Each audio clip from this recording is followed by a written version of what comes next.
team fresh and ready because they played an earlier match when compared to Dindukal. Dindukal are slightly having a disadvantage because they played the second match, not so much time to rest. We can see on the screen here the tall gentleman, Mr. Sendura Pandian, who is the national volleyball junior coach. He has developed some great melee internationals in his watch, and Naveen Raja is one of them. So he is a legendary coach, not too far from getting more and more accolades, as is deserved by him for having, trained and coached so many players. So you can see all the officials as well. Along with them are officials from the Kabaddi Federation also. And he is definitely a very, very honorable persona here. This is the proof how Isha Gramotsavam brings together all these players from everyday walks of life who can also meet these legends in their own field. And listen, imagine what if there are other players, other coaches here who are also eyeing on some players perhaps to scout them for their team. That might happen. And being Kabaddi also being a celebrated sport in India, and these are the situations where not just coaches, not the players everywhere, not just watching live on the television, on the broadcast, witnessing these players and their game, and maybe perhaps, who knows, we might find them soon in a bigger league playing their best games. And do not forget, these are not regular players. They are just everyday women working on the weekends on their game, practicing, and they came so far in their game here to play against each other, Erode and Dindukal. And the game is about to begin. So how Kabaddi happens is that they have gone through 3 phases to get here. One is a district phase, then it's a divisional phase, and now it's a finals phase. And in the district phase, different teams from panchayats faced off, and the best of them were assembled under that one district and played in the divisional phase. And the winners and runners from the divisional phases were invited to come and play in the final phase. So this is quite an exciting moment out here. Erode wearing the yellow jerseys and Dindukal wearing the orange jerseys. Players exchanging pleasantries and also warming up and getting ready to be in their prime, actually, because in a few minutes they are going to have to give out their best because a lot is at stake. 1 year of bragging rights, amazing prizes in store. More than anything else, the honor of having played at a stage like this, a platform for them to showcase their talents and show it to their entire panchayat and the village and the district, and to show what they are made of. So that is something which will stay in the memories forever. And here it is. We have jersey number 10 from Dindukal walking into Soundarya, the captain, for the raid. Let's not forget that Erode won the last match with a greater 30-point, nearly 29-point advantage. So this is not going to be easy, comparison between the both. Naveen, they cannot afford to be complacent like they were in the previous game, where they had a few ding-dong moments over there where they let Thiruvarur come back into the game. If they have to win, then they have to put those Dindukal locks to good use and play great defense and offense. No complacency. This is the big stage. Number 10 out! 1 point! Now Erode scores their first point with their ride. Let us see how Dindukal goes with that. If they let that slide and with another empty raid, Erode will definitely steal that chance, anything they get.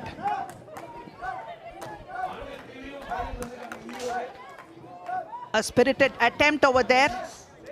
There was an opportunity for a bonus which was not made use of. It's Erode again going in for a raid. Number 9 of Erode, Satya, going in for the raid. She almost loses her balance over there, but Dindukal could not take advantage of that. And yes, this time she takes a touch point. Again, it is Shalini who jumps the gun and concedes that point to Erode. Point to Erode. Why would you do that? You didn't have the right support. You were not in the right position. Dindukal, do or die. Really shows that Erode, imagine this, if Erode wins this match and also Erode men are in the finals, if both the Erode men's team and women's team win the Kabaddi today, it is going to be a great celebration for the entire district. And yes, there will be great celebration, and Erode picks up their second point. You can see what a beautiful textbook ankle hold that was. Hawk-like grip and great support from numbers 4 coming as well for Erode. So supporting was Jaypriya, but it was the left corner that inflicted that ankle hold and picked up that 1 point. Quickly, Erode have a 3-0 lead. And Dindigul, of course, have our -3 players on the mat. Let us see if this difference makes a everlasting difference. Now we have Soundarya of Erode, number 10, going in for a raid. Look at them, they're so high-spirited. Their eyes keen on the mat, looking at the players from the left and the right, not letting any chance of a loss. I think they're so confident from the victory in the last semis. Erode is taking that forward. And you can see from this body language just how experienced these players are and how much of kabaddi they have played in their villages and panchayats actually. So they have had some time to actually prepare for this event, practice together as a unit as well. So this is great. You're actually watching some fine kabaddi on the mat here. Let us see, Erode is on a winning streak. They scored another point. Erode is definitely leading it with a good start. They say that in Tamil, the Mudal Konal and the Muttilam Konal, the first point they put it has definitely bringing them more loads of points. And that was Vaidehi stamping her class over there. In fact, almost giving her opponent a high five and picking up that point.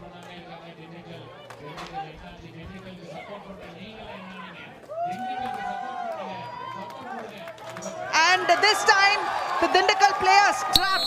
Beautiful ankle hold there, double ankle hold. She's brought down, and once she's brought down, the rest of the players are ready there. Not just the ankle hold, there was also those blocks there.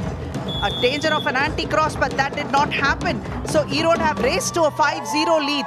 Erode definitely seemed to be well in control of the situation. Dindigul finding themselves a little clueless at this point in time. It's a super tackle situation. There's two people on the mat, but can Erode take this away? Soundarya!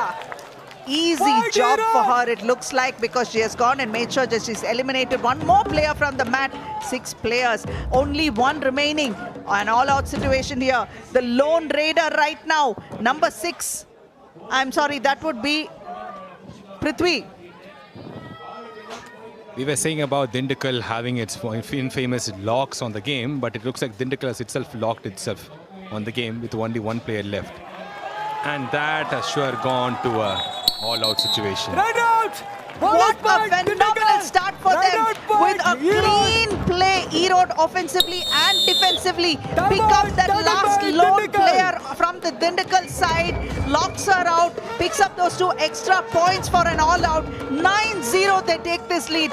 Erode are seriously the superior team in this at this point in time. Unless Dindigul really does something to get back into the game, the going is going to be very, very tough. So the coaches had a lot to say this time. But Dindigul team isn't looking so spirited up after the pep talk with the coach. But perhaps we cannot see that yet. Only in the game will say that. Naveen, another thing we must remember, Dindigul actually played the second match while Erode had the advantage of a little more rest. So that is also there. You can also imagine that this is a 2 o'clock heat right now, sapping, dehydrating heat. So it could be that they are tired as well. And she claims a touch point. That is number 4, Jaypriya of Erode. She says, honor it, I touched you. And in reply, Deepa comes in for a raid. And what a double thigh hold here. That is number 5 of Erode. Suganya, who goes for that double thigh hold, brings her down. That was so classy. That was so classy. When we see in slow motion, we'll know that it's exactly the moves like the pros would do. And that has happily added another point to them. No, Dindigul with 1 point. And Erode leading with 10. Soundarya goes in confidently and comes back out. This time Dindigul is coming in for a raid. And who is it? We'll have to see. Shalini, I guess. Shalini from Dindigul. Even in the earlier match, she performed very well in the raids. Let us see if the same energy remains for her this time. But Shalini has a propensity to slow things down, but she can't afford to do that here. She has to be aggressive to make any sense for her team. But at this Hero point in to time, order. they need to gather their wits and be aggressive. Bonus plus to 2 points. Yes, Erode, Bonus nothing plus seems 2 to stop points. Erode First today. and second. 2 This is the points. presence of Wait, mind wait, because wait, she saw the dash happening. She kept her body turned towards the Come on, midline, Jagat Bhai, reached for the Erode. midline and got herself safe. But she also picked up that bonus point. So you can see how smartly Erode are playing, making very, very few mistakes. At least one difference that gives me so clear that I'm very happy about is that we can see a steep difference in the scorecard versus the earlier match we were seeing there. So, but this is not the end. We'll never know how this can turn around. As you mentioned, one magical raid with multiple points from Dindigul perhaps can work the magic. One magical raid won't do because they have to lock Erode in offensively and defensively. Unless that happens, one magical raid is not sufficient because Erode right now is far superior in every single aspect of the game. They have superior skill sets and they are using their sporting intelligence. Their intelligence quota is very high. Let's look at Soundarya. He's on a raid now. He's very keen with the legs dancing, looking for a touch point. Now, yes, 3. She scored 3. Wait, Alam. This 3 is what we are points. talking about. It's not intelligence quota, people. My apologies. It's intelligence Come on, quotient. 45. You can see how she attempts that escape and then makes it to the midline. 1, 2, 3. Whoever comes, I'll take you all with me. Now the only lone raider again. I think it's going to be another washout situation. Naveen, about 10 minutes in. There you can Bonus see plus 2 points. Shalini has actually picked up a couple of points there and making sure that they don't get eliminated so far. That ankle hold didn't work in her favor and sacrificing herself was Vaidehi, the captain. They scored 3 points now. At least Dindigul is a little hurried up in the scoring pattern, but that's not enough. It is again from Erode, Soundarya. Will she do the same magic she did last raid? Extremely intelligent player, lot of skill sets, and her court awareness is just phenomenal, Naveen. And she has shown this within barely 10 minutes of the game. This kid has a great future if she chooses to play professionally as well. So I wish her, and we all wish her, the very best because she has everything in her to go take it to the next level and beyond. Of course, let that words come true. Let us see she's reading the situation, whether to go in or not. Because if she leaves that behind, next is going to be a do or die right for them.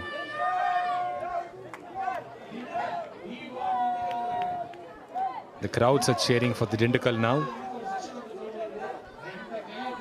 Though they're leading with thrice the points.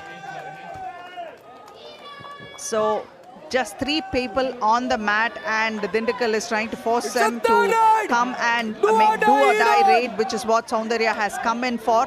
And they're hoping to actually pin her down and get an extra point here for a super tackle.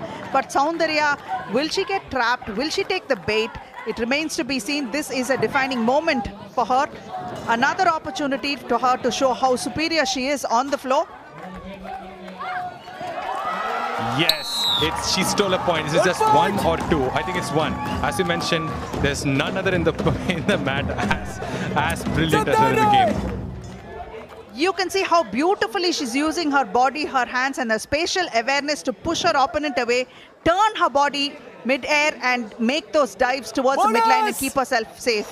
And Dindigul have picked up a bonus. It's Soundarya going again. She's looking to torture her opposition over there and torment them. Shalini is almost doing a Nagini dance over there. Oh, what a kick, but this time they are successful, pinning her down. But she is not giving up. She is still struggling. 2 of them on her. She is tired, and this has been a great moment so far. Dindigul. Like we witnessed, the 2 great players from the each side, they got in action right now. Come on, tackle by We witnessed how Dindigul. Shalini performed this morning, right?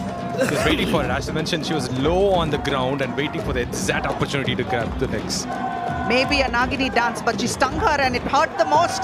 Getting her out of the onto the bench is actually a great moment for Dindigul, because now is the time they can effect a comeback, because one of the main raiders and the raider that was picking up multiple raid points was Soundarya for Erode. They have to capitalize, Naveen. Now it's a major game for right now, Aparna. Let's see who goes in with the raid for Dindigul. Coach, our team player, 2 timeout over, no more timeout. Both the teams have taken enough number of timeouts, and there will be no more timeouts. It was a quick raid, and they came back, and it's now number 2, Vishal Lakshmi from Dindigul. No, it's number 2 from Erode. The captain Vaidehi goes in for a ride. Naveen, Dindigul has off late in the last few moments shown us a lot of heart. They have been postponing that all-out situation for as long as possible, because there was a couple of moments where they looked like the quickest all-out could come, the second all-out could also come fast. But they have actually staved that second all-out pretty well this time. See, we were really assuming that would happen, but that's the magical moments we were talking about. She is going back, yes. Nets for Dindigul will be a do-or-die raid. This is going to be a do-or-die raid, and they're gonna, if they lose, they're gonna lose Shalini. Do-or-die. And will Shalini be able to pull off something here? She is making an attempt. She knows what's at stake. So she is going to be a little aggressive here, but also cautious in the process. She can't afford to go and sit out. And even if that is so, number 4 of Erode, that is Jayapriya, who initiates that tackle with a double ankle hold and bring Shalini down. So do-or-die. Erode, third ride. That was so brilliant. Now it's going to be do-or-die for Erode. Vaidehi, the captain, Erode. picks up that one and she goes back successfully. Once more, Dindigul are looking at a possible all-out scenario, but can she revive? That is number 10 of Dindigul. And this is Soundarya, the captain. She picks up a 1 touch point and a bonus, so a revival has happened. You can see the courage and the heart they're playing with, Naveen. And the scoreboards are from 10 and 19 for Dindigul and Erode. If they try a little more and perhaps pray for 2 or 3 miracles to happen, they can level the scores. But that's not happening. They're just escaping from the all-out situation. That is heart. Give me a team with heart anytime, Naveen. We can make it a game and a half. And this is Captain Soundarya again for her team, trying to see if she can get some touch points or score some bonuses as well. It's not enough for the bonus, but no, she has walked right into a trap. And that ankle hold just won't fail for Erode at this point in time. Brilliantly done. They just looking for the right opportunity, and it was Narmada from Erode who did that ankle hold.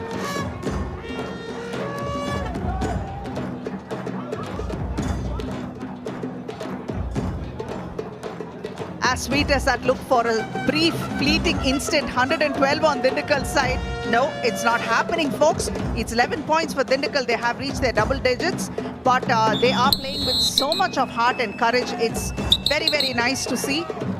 But Erode have proven their superior skills so far. No more timeouts. No more timeouts is what they have told now. So 23 and 11 in favor of Erode. This is Captain Vaidehi going in for a raid. The bonus situation is active. Will she capitalize on it, pick up a touch point, and a bonus remains to be seen? She looks very swift. Yes, she did it. She stole a point. Point. A high-line defense with a high IQ player like Vaidehi is not going to work. That was too prematurely executed, and that was Bhumika who made that mistake for Dindigul. To see how this goes this time for Dindigul. Did she touch that? No, it was just rider out, just inches, not even inches, centimeters away from the midline. Tough luck for Deepa. She almost had it. You had to cross it. She touched it, but you have to cross it, folks. That's where it makes all the difference. It was Suganya who used all her strength to pull her aside from the midline, saving them the point.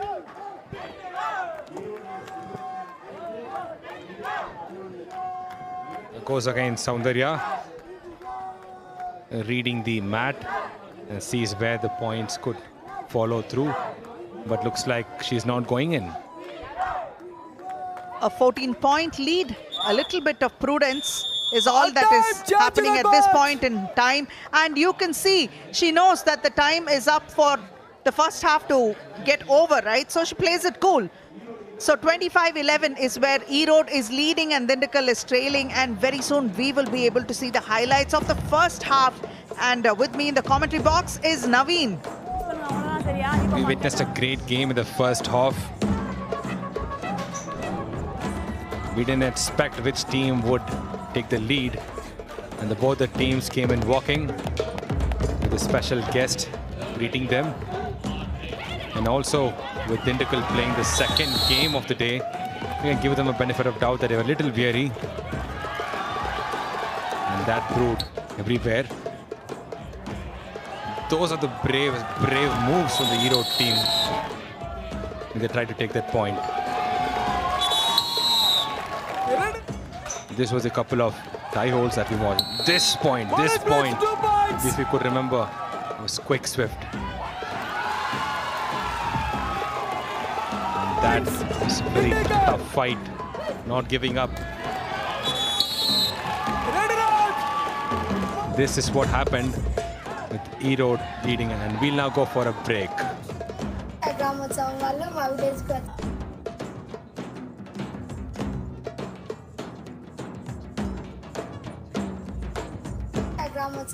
మా విలేజ్కి వచ్చారు. అప్పటి వరకు మాకు throwball అంటే ఏంటి అనేది అసలు తెలియదు. చాలా ఎగ్జైటింగ్గా ఉండే. నమస్కారం, మా ఊరు టంకర. ఆడుతుంటే ఇంకా ఆడాలి అని చాలా ఆసక్తి అనిపించింది. అప్పుడు అక్కడ మంచిగా ఆడినాం. ఇప్పుడు హైదరాబాద్కి వెళ్ళి కూడా విన్ అవుతామని చాలా నమ్మకం వచ్చింది. అయితే పంపించడానికి ఎవరు ఒప్పుకోలేదు. తర్వాత పోయి గేమ్స్ వచ్చినాక అందరు చాలా హ్యాపీగా ఫీల్ అయ్యారు. ఇప్పుడు మేము నెక్స్ట్ హైదరాబాద్కి వెళ్తామంటే కూడా మా గ్రామస్తులు పెద్దలు అందరూ కూడా మాకు సహకరిస్తున్నారు. ఇక్కడ మిషన్ కూడా నేర్చుకుంటూ ఇంకా బాలానికి కూడా వెళ్తున్నాం.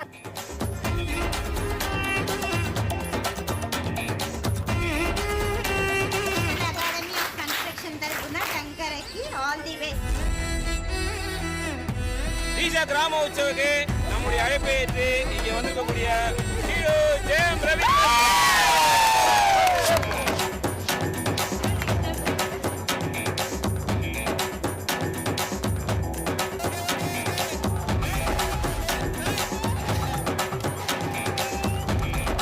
நிறைய தடவை நம்ம மிஸ் பண்ணியிருக்கோம். நம்ம ஊருக்கே போக முடியாத அளவுக்கு இருக்கும். நம்ம ஊரே எங்கே கொண்டு வந்திருக்காங்க. ஸோ எல்லோரும் என்ஜாய் பண்ணுங்கள். அவ்வளோ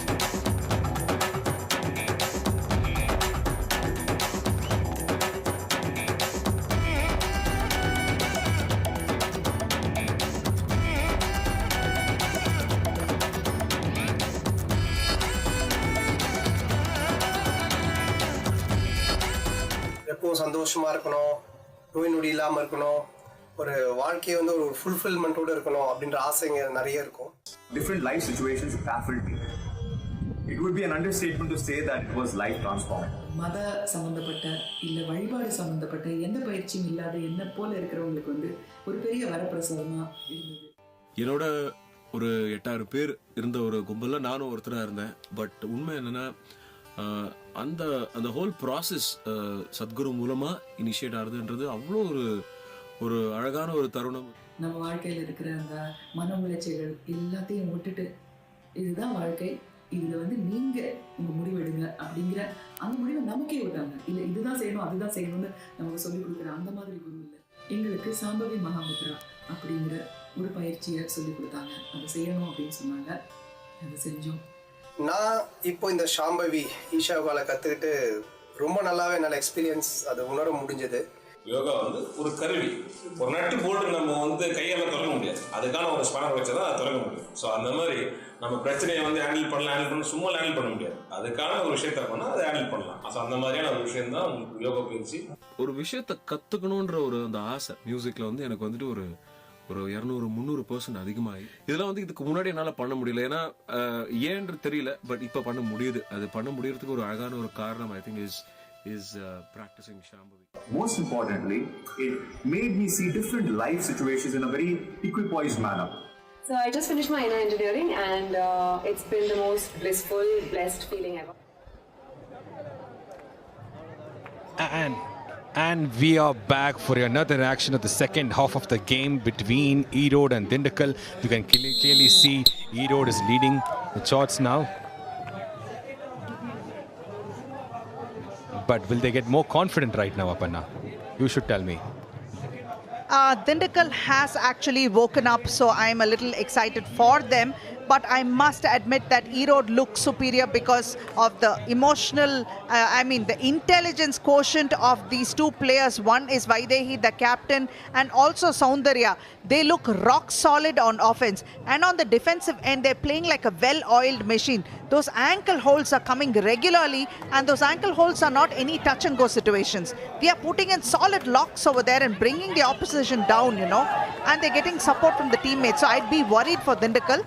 But again, in reply is Soundarya, the captain for Dindukal, who has come in for a raid. She knows how important this is. So those points are going to keep ticking. Will they take multiple points? I'm not very sure. It's time when we can see that in action, what he explained. I was expecting that they would hold that rider down in the last raid. Didn't happen, but anyhow, Dindukal scored a bonus. Now for Erode, the captain, Vaidehi, has gone in for a raid. He's just reading, as he mentioned. I am really interested to know what she should be thinking right now. Erode could also be adapting a strategy over here. If Dindukal starts to get aggressive, they might allow those bonus points, but they may not allow the raider to come and take touch points. So if that's the case, you concede 1 point, and that's always okay, instead of giving multiple raid points. So that's something that they'll also be strategizing for. And Vaidehi is back on action. This time she's very determined. She's touched one, but she's not exiting. She's going to use her time and go. That was a beautiful running hand touch that she executed with perfection. Made it look pretty simple. And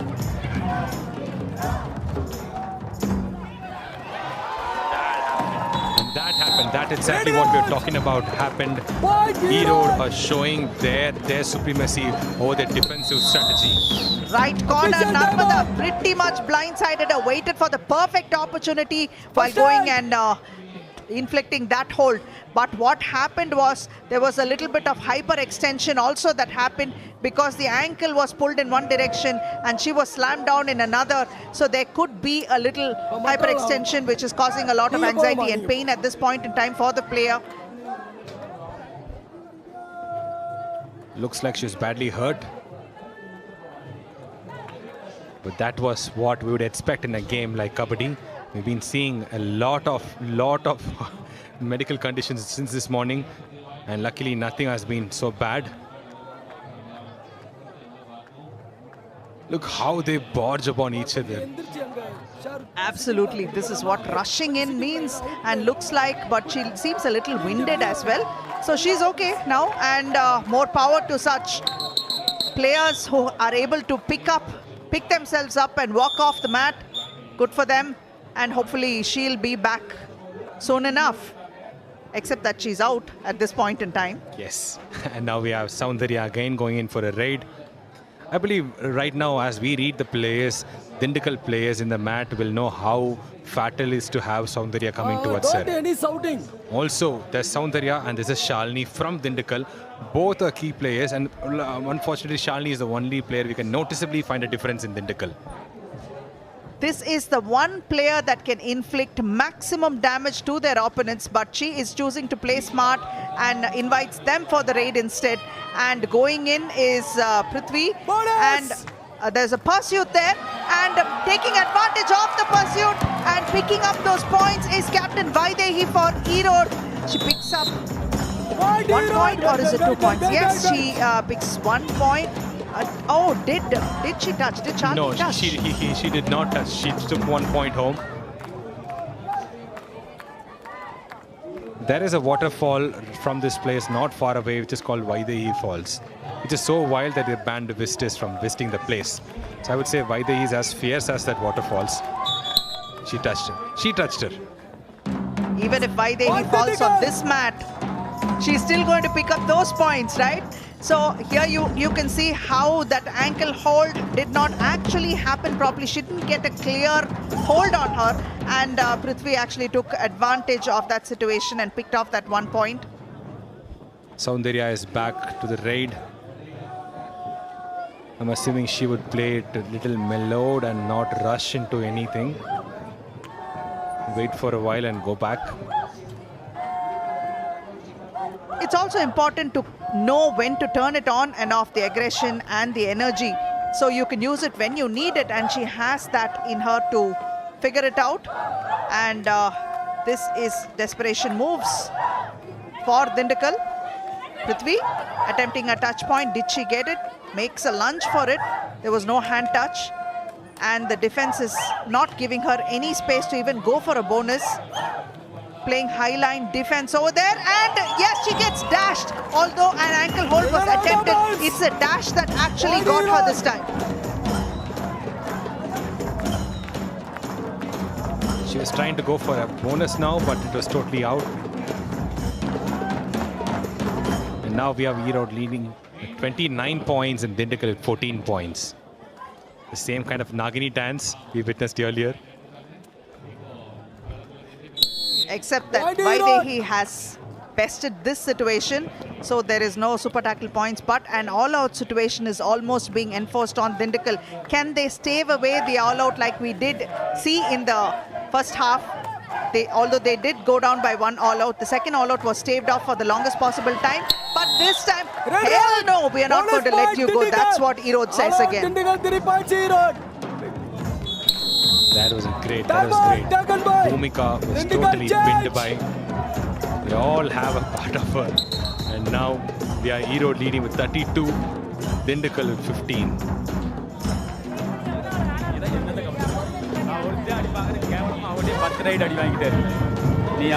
That all-out has added few more points to Erode's kitty, and they're looking very, very comfortably on top. These girls are taking it easy. No pressure so far. All they need to do is keep their wits about them and continue to do what they're doing, and they're doing it all right indeed. 18. Fire out, 18. The fierce pep talk from Dindakal coach would work right now, because it's not just any mere difference in the score table. We can see a lack of performance from the Dindakal side. The winning team picks up a 2 lakh kitty, and the runner-up will pick up a 1 lakh kitty. Happy moments for either of these teams, but it's always best to have that trophy or the first position and come back as defending champions next year. Erode is looking super strong at this point in time. She dives, she tries to take a touch, she claims a touch over there. She says, hey, I touched you. Admit it. Number 6, get back. That was Soundarya. Soundarya with a fierce offense. Now she's back here for the defense. This looks like a pack of wolves surrounding to hunt down a prey. They're very keen. Their eyes locked in the ankles. And they caught it. Exactly like how I said it. Very well described, I must say, Naveen, because it was Jayapriya who initiated that ankle hold. And like you said, like a pack of wolves, they were ready. Pack hunters, that's what they are. And you can see how tight those chains are. Immediately they are surrounding and making sure there's no gap anywhere to you even try and attempt to escape. Now Soundarya goes in for another raid. With 5 players there, Dindakal should have looked more comfortable and confident now. But on the other end, Erode is not taking any risks.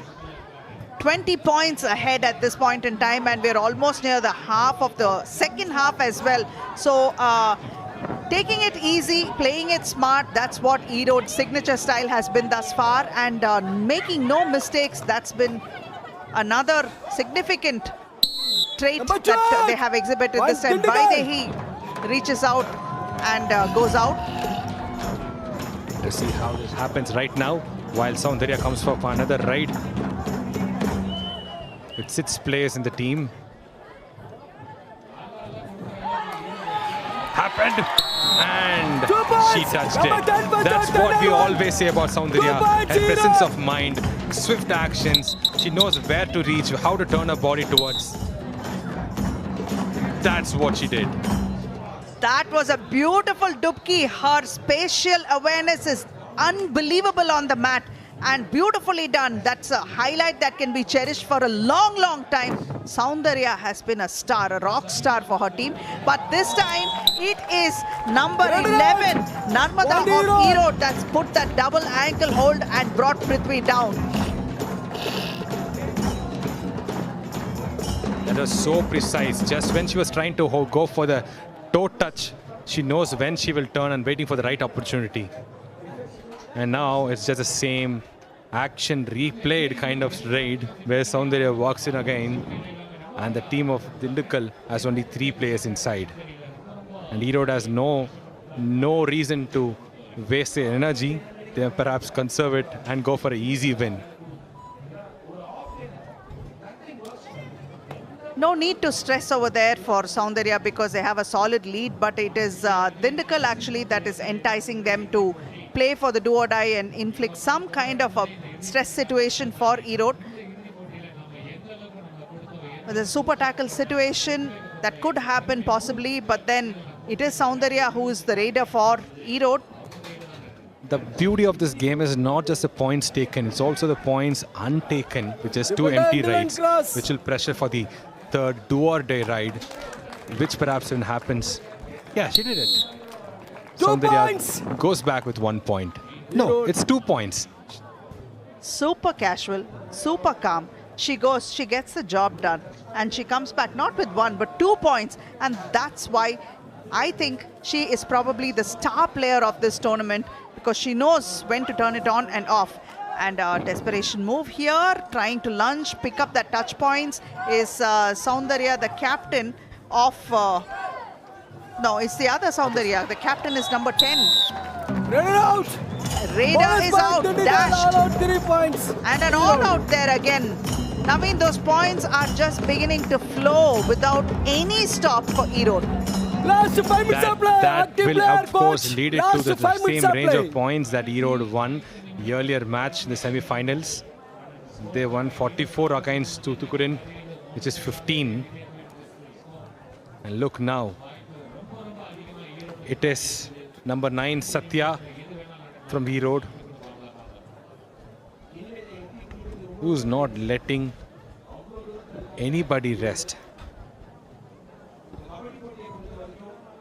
I mean, we have to remember that there are probably a couple of district players playing in this.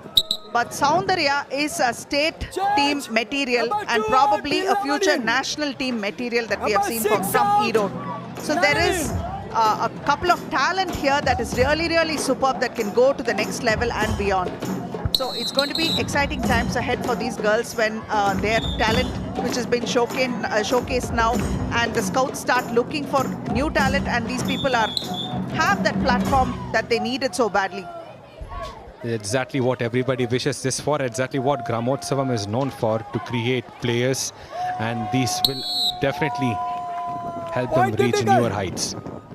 Dindigul takes a point after a long hiatus. Brother, 2 times over. Now Satya goes in for a ride.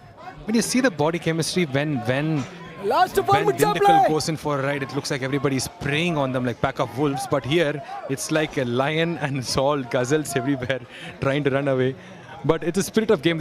I think they are all knowing the presence of the mat, when not to give away, when to hold themselves. Very true. The pressure is definitely on Dindigul, and Erode are playing so calm, so cool, no pressure on them. And why not? Looks like there has been a touch point that has been conceded. And yes, that's what happened. And out goes Soundarya actually for Erode. And coming in is Vaidehi for the raid. Yes, it was a do or die ride, and Soundarya. Right out point. Dindigul. She earned a bonus point and also ride out point, which I think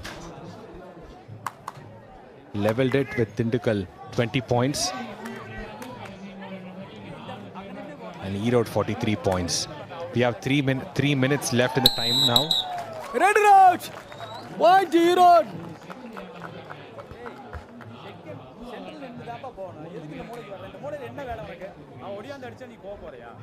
Bringing her down seemed quite easy for Erode. They seem to have practiced this pretty well. Satya has come in, and in this final few minutes, or rather the final 10 minutes, we are seeing more of Satya. Probably the coach has decided to give her a lot more exposure on the mat offensively, since his team is already up by 25, and this experience could be very, very valuable in the upcoming years. With only a couple of minutes left, Dindigul will try its best to make steep scores in the scoreboard. But Erode is not going to let that happen. Last 2 minutes of play. The referee signed that it's just 2 minutes left in the game. Yeah, they beautifully turned her around. If she could have tried a little more, she could have reached the midline, but they know that would happen. Look how it was number 11. That left corner, Lokeshwari, and her single thigh hold brought her down. And this time, once again, coming back is Soundarya. The Wonder Woman from Erode, quick touch, lightning touch. Has she got it? Yes, she did. And sending her back to the benches. Anita will go to the bench. Now we have Prithvi coming in. Prithvi has been so swift throughout the match, but she hasn't tried any of her luck. Will that happen now? It's just centimeters away. I think it's the same thing happened a while ago. Satya this time enforced that ankle hold. You can see how she's diving for it. She could not reach, because by which time you can see the awareness that Vaidehi has shown watching the midline and where the hand was, and lifted her up and threw her on the other side. It was Narmada with a heavy strength. She lifted up and totally took her away. Even the last raid, it was Narmada again. Put it apart. Erode wins another point. Erode has shown clinical precision ever since the first whistle, and it looks like they're going to show the same precision till the final whistle. Worthy champions is what I'd say they are. 49-20 is the score, 29 points, and we can very well say that Erode are the champions at Dubki.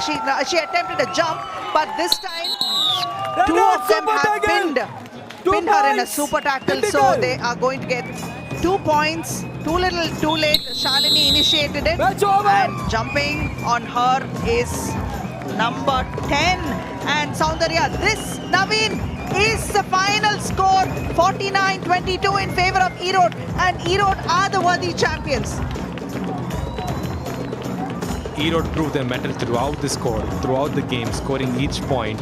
And I am a little bit glad that it ended up with the Shalini taking the grapple, because she had very much share in this kind of game. And all these players have come thus far to the semi-finals and now to the finals to win this game. They all deserve the win today. And the runner-up will also not go empty-handed. Runner-up will have 1 lakh of cash money, while the winners will have 2 lakh of cash money. That's how the game started this. First off, Erode had their dominion on the mat. You can see that in the highlights as well. They were quick to read the opponent who is riding in. They will know what to do. There are a few tough ones like Shalini here, who, when you noticed, managed to go and touch the midline. But that didn't happen twice. Erode definitely learned from their mistakes. Probably they're thinking in unison, because the number of shared practice hours would have done. And if you notice, the number 11 in Erode, Narmada, she has shown sheer presence throughout the game. She waits for the exact opportunity to grapple. You can name everyone in the team so far to say they've given their own presence. You can see more of Soundarya going for raids here. And that would, as we already spoken about, says how her presence of mind was throughout the game.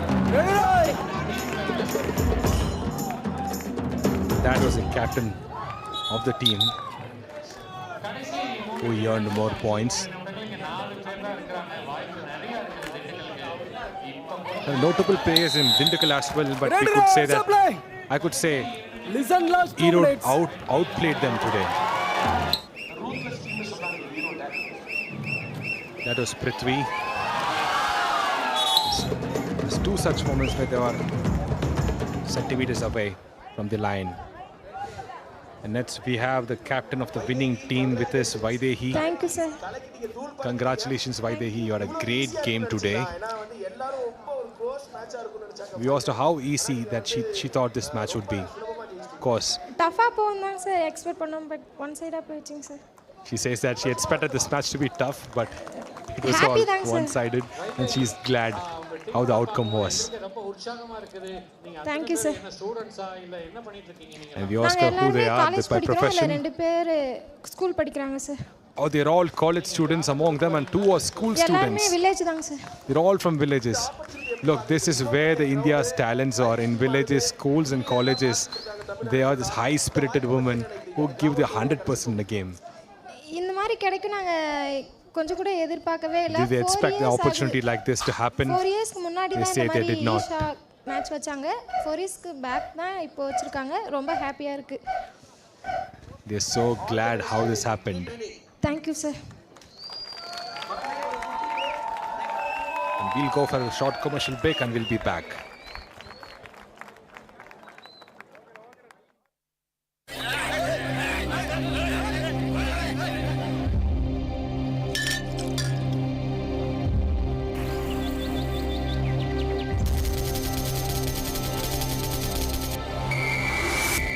If you do not know how to be playful, you do not know how to live. Playfulness is the essence of life. A sport is beyond alcohol, beyond drug.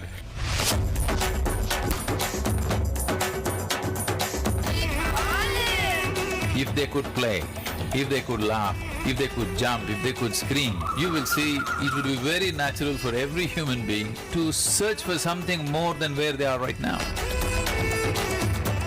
Ball can definitely change the world.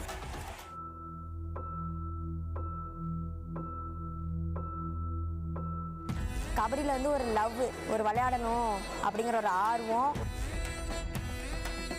வந்து கிராம பிள்ளைங்க வந்து பசங்க பொண்ணுங்கள்லாம் எல்லாமே கலந்துக்கணும், ஆர்வத்தோட விளையாடணுங்கிறதுக்காண்டி இந்த ஈசா கிராமம் வச்சு நடத்துகிறாங்க. இப்போ தான் எங்களுக்கு தெரியும். இதனால் நாங்கள் ரொம்ப சந்தோஷமாக இருக்குது இதில் பங்கேற்று. சிட்டியில் உள்ளவங்க தெரியுறாங்க, அதே மாதிரி கிராமத்தில் உள்ள பொண்ணுங்களும் வெளில தெரியணும். கிராமத்தில் உள்ளவங்களும் இருக்காங்க, பட் யாருக்குமே தெரியலை. இவங்களை நம்ம வெளிக்கொண்டு வரணும் அப்படிங்கிற ஒரே நோக்கத்தில் வந்து இவங்க இதை வந்து 15 வருஷமாக நடத்திட்டு இருக்காங்க. இப்போ வந்து எங்கள் டிஸ்ட்ரிக்டில் வந்து இப்போ முதல்ல பண்ணுறாங்க. நான் ரொம்பவே ஆர்வமாகவும் எக்ஸைட்டடாகவும் இருக்கேன். இதில் வின் பண்ணி நான் கண்டிப்பாக கோயம்புத்தூர் போகணும் அப்படின்னு ஒரு ரொம்ப ஆர்வமாக இருக்கேன். நீங்கள் வந்து நினச்சிருந்தா சிட்டிக்குள்ளேயே எல்லாமே பண்ணியிருந்துருக்கலாம். நீங்கள் அப்படி இல்லாமல் கிராமத்துக்காக ரொம்ப எஃபெக்டிவ் கொடுத்ததுக்கு தேங்க்யூ ஸோ மச்.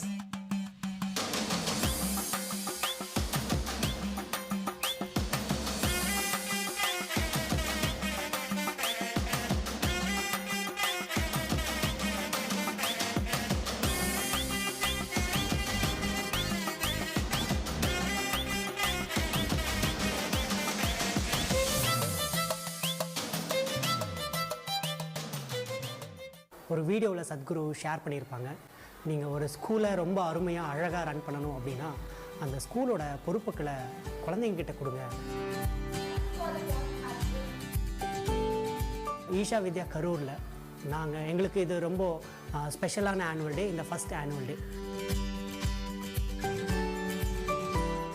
ஈஷா வித்யாவில் எனக்கு ரொம்ப பிடிச்ச விஷயம் என்னென்னா எஸ்எம்எஸ் ப்ராஜெக்ட். இந்த செல்ஃப் மேனேஜ்மெண்ட் ஸ்பேஸ் அப்படின்னா என்ன அப்படின்னா பொறுப்புகளை ஸ்டூடெண்ட்ஸ் கிட்ட ஒப்படைக்கிறது.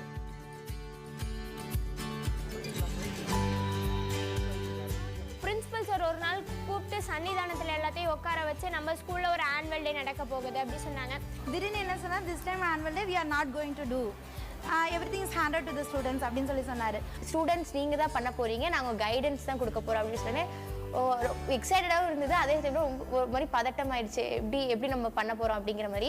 டீச்சர்ஸ் எல்லாமே ஸ்டூடெண்ட்ஸ் இந்த அளவுக்கு பண்ணிடுவாங்களா அப்படின்றது நிறையா டவுட் இருந்தது. பட் எங்களுக்கு ஒன்னொன்று ரொம்ப நர்வஸாக இருந்துச்சு. ஆனுவல் டே பண்ணுறது சின்ன பிள்ளைங்க எப்படி பண்ணுறதுன்னு எங்களுக்கு தெரியல. நெக்ஸ்ட் சார் வந்து சொன்னாங்க இந்த ஈவெண்ட்ஸ் எல்லாம் இருக்குது, இதில் நீங்கள் இன்சார்ஜ் எடுத்துக்கோங்க அப்படி சொன்னாங்க. ஒவ்வொரு ஸ்டூடெண்ட்டுமே தனித்தனியாக அவனுக்கு என்ன இன்ட்ரெஸ்ட் அப்படின்னு பார்த்து ஒரு 35 ஸ்டூடெண்ட்ஸை நாங்கள் வெளியில் ஃபில்டர் பண்ணி நாங்கள் எடுத்தோம். 2 weeks ஆஃப் ட்ரைனிங், சேஃப்டி செக்யூரிட்டியிலிருந்து timing management and money management, இது எல்லாமே அவங்களுக்கு நிறையா பேக் அண்ட் சப்போர்ட் நாங்கள் ஸ்டூடெண்ட்ஸ்க்கு கொடுத்துருந்தோம். இதில் முக்கியமான விஷயம் என்னென்னா 9th and 8th standard students இந்த ஆனுவல் டேயில் பட்ஜெட்டிங்கில் இருந்தாங்க. நம்ம எப்படி ஸ்பெண்ட் பண்ணணும், எப்படி அமௌண்ட் கலெக்ட் பண்ணணும், என்னென்ன விஷயத்துக்கு தேவைப்படும், எது தேவையில்லை அப்படிங்கிறது எனக்கு முன்னாடியே தெரியும். ஃபினான்ஷியல் லிட்ரஸி மூலியமாக எங்களுக்கு கற்றுக் கொடுத்தாங்க எப்படி ஸ்பெண்ட் பண்ணணும் எல்லாமே. ஒரு செட் ஆஃப் ஸ்டூடெண்ட்ஸ் ஸ்டேஜ் டெக்கரேஷனில் அவங்களோட பிளானிங், அவங்களோட டிசைன் அவங்க இம்ப்ளிமெண்ட் பண்ணாங்க. ஃபர்ஸ்ட் ஆனுவல் டேக்காக ஸ்டேஜ் போடணும் அப்படின்னு சொல்லிட்டு ஸ்டேஜ் வெண்டார்ட்ட கால் பண்ணி பேசினேன். என்னம்மா சின்ன பொண்ணு மாதிரி நீங்கள் பேசுகிறீங்க, உங்களை நம்பி நாங்கள் எப்படி ஸ்டேஜ் போடுற வரதுன்னு ஒரு மாதிரி பேசினாங்க. நெக்ஸ்ட் நாளே நான் கூட்டிகிட்டு வந்து ஷர்ட்டெல்லாம் இன்ட்ரடியூஸ் பண்ணிட்டு காமிச்சிட்டு இருந்தோம். அதனால ஓகே ஸ்டேஜ் போட ஓகேன்னு சொல்லிட்டு நாங்கள் அமௌண்ட்லாம் ஃபிக்ஸ் பண்ணிட்டோம். குழந்தைங்க சப்ஜெக்டை தாண்டி, புக்ஸை தாண்டி, ரைட்டிங் அண்ட் ரீடிங்கை தாண்டி ஒரு மிகப்பெரிய ஒரு லைஃப் ஸ்கில் அவங்க கற்றுக்கிட்டாங்க. அதை நாங்கள் கண்கூட பார்த்தோம். ஒரு ஆனுவல் டே ஃபங்க்ஷனாக அதோட உயிர் நாடி அப்படின்னு சொல்லலாம், அதோட ஆடியோஸ் தாங்க.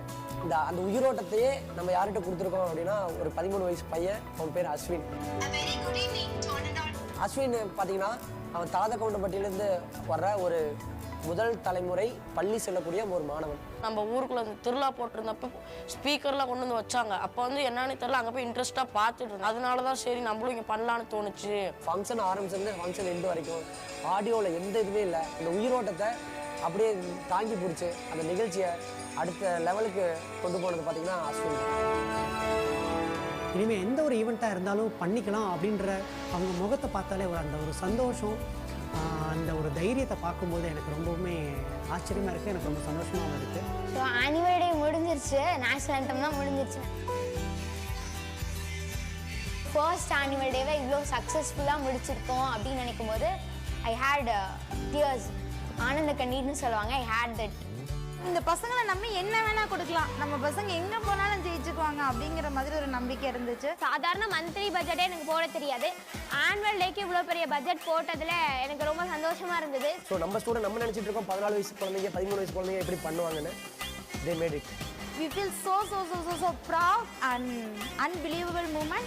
எங்களோட ஃபர்ஸ்ட் ஆனுவல் டே ஒரு ஹிஸ்ட்ரி மூமெண்ட்டாகவும் இருந்துச்சு.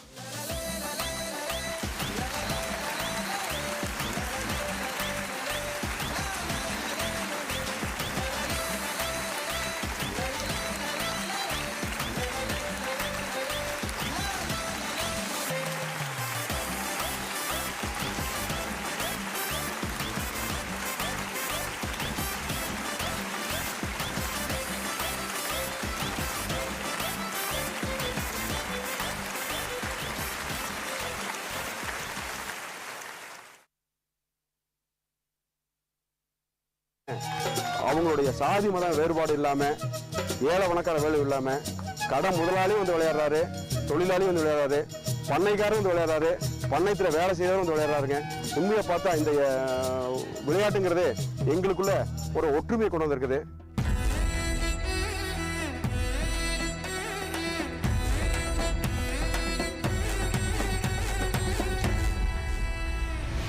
விளையாட்டுல ஈடுபடுறப்போ ஒருத்தரோட உடலும் மனசும் வலிமை அடையுது.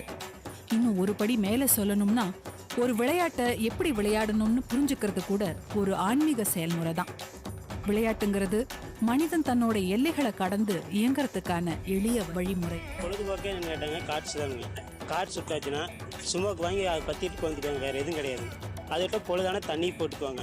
இதெல்லாம் வந்து இப்போ ஈஸியாக அமைந்ததுக்கப்புறம் சுத்தமாக தொட்டுறது அந்த பழக்கமே யாருக்கும் இல்லைங்க. இந்த கிராம புத்துணர்வு இயக்கத்தில் தான் முந்தியெல்லாம் எனக்கு எதுவுமே தெரியாது, எழுத படிக்க தெரியாது, ஒன்றும் தெரியாது. சும்மா இவங்க குரு வந்து சொல்லி 6 நாள் பயிற்சி எடுத்தோம். அதில் வந்த ஊக்கம்தான் விளையாடினோம். அப்புறம் 3 வருஷமாக கோப்பை இதோட 3 வருஷம் வாங்கிட்டோம். 2 வருஷம் வாங்கிட்டு இதோட 3 ஆகுது. இந்த இயக்கத்தின் மூலமா ஒவ்வொரு வருஷமும் கிராமங்களுக்கு இடையில விளையாட்டு போட்டிகள் நடத்துறதோட வெற்றி பெற்ற அணிகளுக்கு பரிசுகளும் கோப்பைகளும் வழங்கி அவங்க ஊக்கப்படுத்தப்படுறாங்க. பொதுவா கிராமப்புறங்கள்ல 6 வயசுக்கு மேல பெண் குழந்தைகளை விளையாட அனுமதிக்கிறது இல்ல. ஆனா இந்த இயக்கத்தின் மூலமா 16 வயசு பெண்களும் 70 வயசு பெரியவங்களும் சேர்ந்து விளையாட்டுல ஈடுபடுறத பாக்குறது அற்புதமான ஒரு விஷயம். The Isha Foundation is a renowned institution which is doing yeoman service for the upliftment of the rural people and the society in large. நெல்லடித்த கைகள் பந்தாட வருகிறார்கள். ஈஷா கிராமோத்சவம், விளையாட்டம், கொண்டாட்டம், முன்னேற்றம்.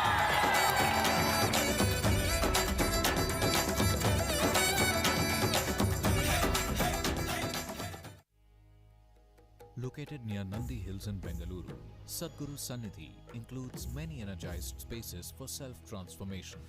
Naga is a powerful deity consecrated by Sadhguru for health, prosperity, overcoming obstacles, and exploring the mystical dimensions of life.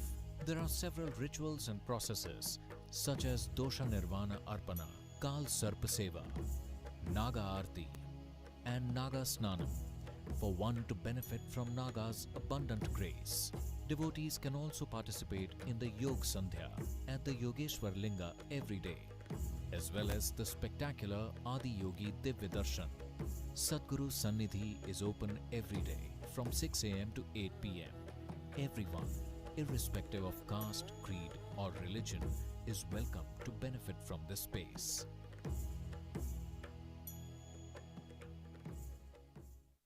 இந்தியாவுடைய ஆன்மீகத்தை எந்த கலப்பும் இல்லாமல் வெறுப்பில்லாமல் உள்ளபடி எடுத்து சொல்லுகின்ற தைரியம் இந்த மனிதனுக்கு. உலகம் முழுக்க பல்வேறு இடங்களில் யோகாவை மையப்படுத்தி பிரபலப்படுத்தக்கூடிய மிகச்சிலரில் ஒருவராக இருக்கிறார் சத்குரு அவர்கள்.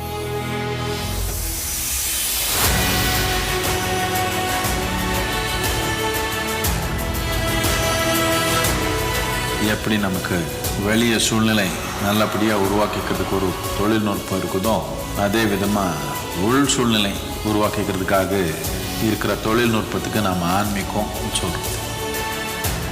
ஒரு சிலருக்கு வித்தியாசமாக சிந்திப்பதோடு நின்று விடுவதில்லை, துணிச்சலோடு செயல்படவும் செய்கிறார்கள். ஒரு பெரிய தாக்கத்தை ஏற்படுத்தி ஒரு மிகப்பெரிய கால மாற்றத்திற்கும் காரணமாக இருக்கிறார்கள்.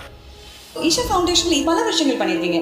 என்வாயன்மெண்ட் சம்பந்தப்பட்ட விஷயங்களாக இருக்கட்டும், எஜுகேஷனாக இருக்கட்டும், இத்தனை விஷயங்கள் என்கம்பாஸ் பண்ணுவதற்கு என்ன காரணம்? ஃபவுண்டேஷனுக்கு ஒரே நோக்கம்தான், மனித நன்மை. இந்த பூமி தன்னுடைய கரத்தை இழந்துட்டு நிற்குது.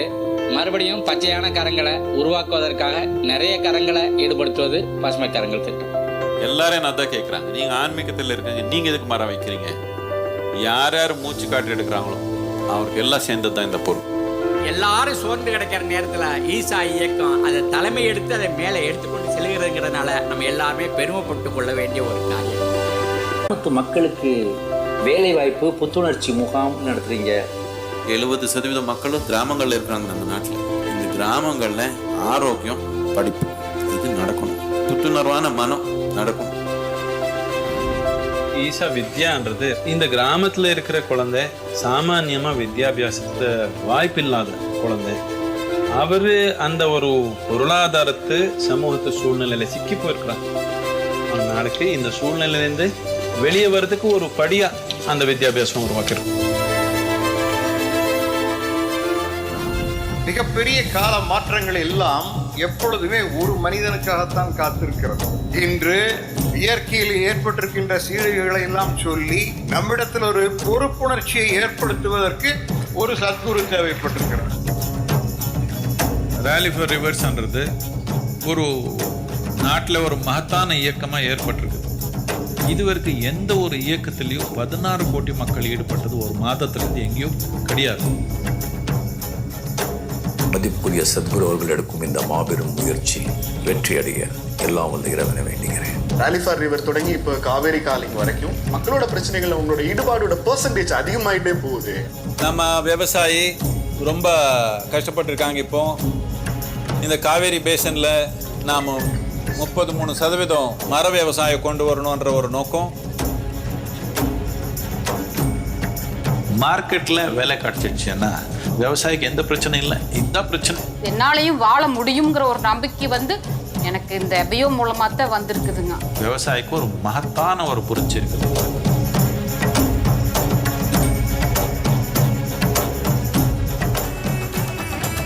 நம்ம தேசப்பிதா காந்தி சொன்ன மாதிரி முன்னேற்றங்கிறது கிராமத்தில் இருந்து தான் தொடங்கணும்னு சொன்னார்.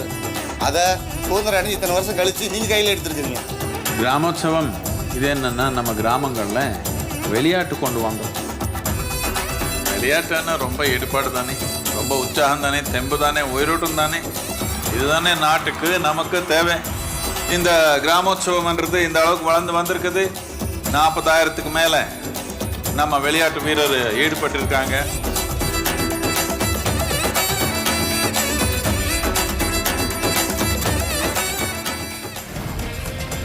இளைஞன் என்னன்னா ஒரு சக்தி இருக்குது, தெளிவில்லை, சமநிலை இல்லை. இந்த சக்தி இருக்கிறப்போ கொஞ்சம் தெளிவு சமநிலை வந்துச்சுன்னா இது பிரமாதமான வாய்ப்பு. என்ன கேள்வி வேணாலும் கேட்க முடியும். எனக்கு இந்த ஒரு தன்மை பற்றி உண்மை என்ன நான் புரிஞ்சுக்கணும். இளைஞருக்காக யூடியூப்லலாம் பார்த்தீங்கன்னா வீடியோஸ் வந்து அவ்வளோ எனர்ஜி ட்ரான்ஸ்ஃபர் பண்ணுறாங்க. அவர் இருக்கும்போதே அப்படி ஒரு பாசிட்டிவாக இருக்கு.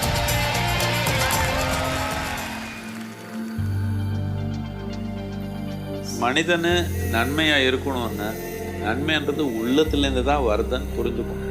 உள்நோக்கி போகிறது தான் ஒரே ஒரு வழி நமக்கு புரிய வச்சுக்கிறதுக்காக தான் இந்த யோகா. இதுதான் வாழ்க்கை, இதுல வந்து நீங்க உங்க முடிவு எடுங்க அப்படிங்கிற அந்த முடிவை நமக்கே விட்டாங்க. இல்ல இதுதான் செய்யணும் அதுதான் செய்யணும்னு நமக்கு சொல்லிக் கொடுக்குற அந்த மாதிரி குரு இல்ல, சத்குரு. என் அடிப்படை திறமை என்ன இவ்வளவுதான். உட்காந்துங்க போதனை கொடுக்கறது என் திறமை இல்லை. என் அடிப்படையான திறமை என்னன்னா இப்படி பண்ண இங்க இருக்கிற காற்றை வெடி மாதிரி பண்ற ஒரு திறமை இருக்குது. அனுமதி கொடுத்தா இந்த பூமியே பிரதிஷ்டை பண்ணிடணும்னு ஆர்வம். வராரு, அவருக்கு தானே மேல எல்லாம் ரெடியா இருக்கு. அவரே ஆரம்பிச்சுக்க வராரு. பக்கத்துல இருந்து பார்க்கறதுக்கு ஒரு நல்ல வாய்ப்பு. ஹோட்டலே நல்லா பார்த்தது. நேற்று வந்தாருங்க நம்ம சார் வண்டியில். அப்படியா? வந்துட்டு போனாரா? இந்த வராரு பாரு, உள்ள கூட்டு வாங்க. சென்ட்ரல் மினிஸ்டர் வராரு, அனுராக் தாக்கூர் வராரு பாரு கூட. சென்ட்ரல் மினிஸ்டர்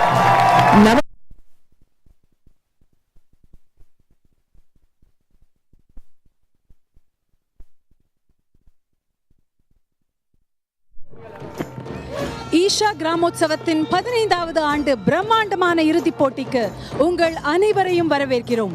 கடந்த 2 மாதங்களாக நடைபெற்ற பல்வேறு போட்டிகள் இன்று இறுதிக்கட்டத்தை அடைந்திருக்கிறது.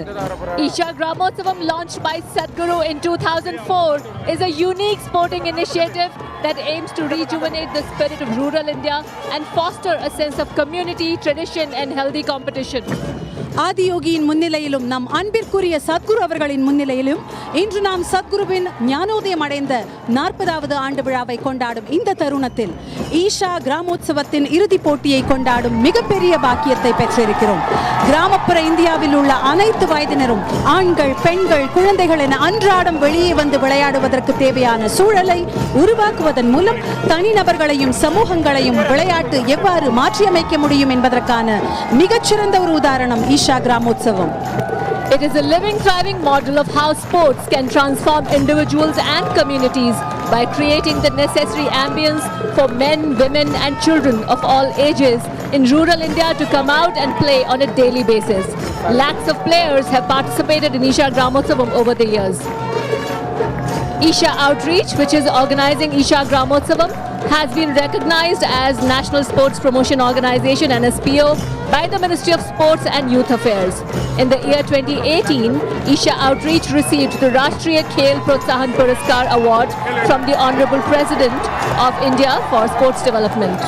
Sports celebrities like Sachin Tendulkar, Olympic medalist Rajyavardhan Singh Rathore and Karnam Malleshwari have earlier participated as special guests in the finals of the sports festival.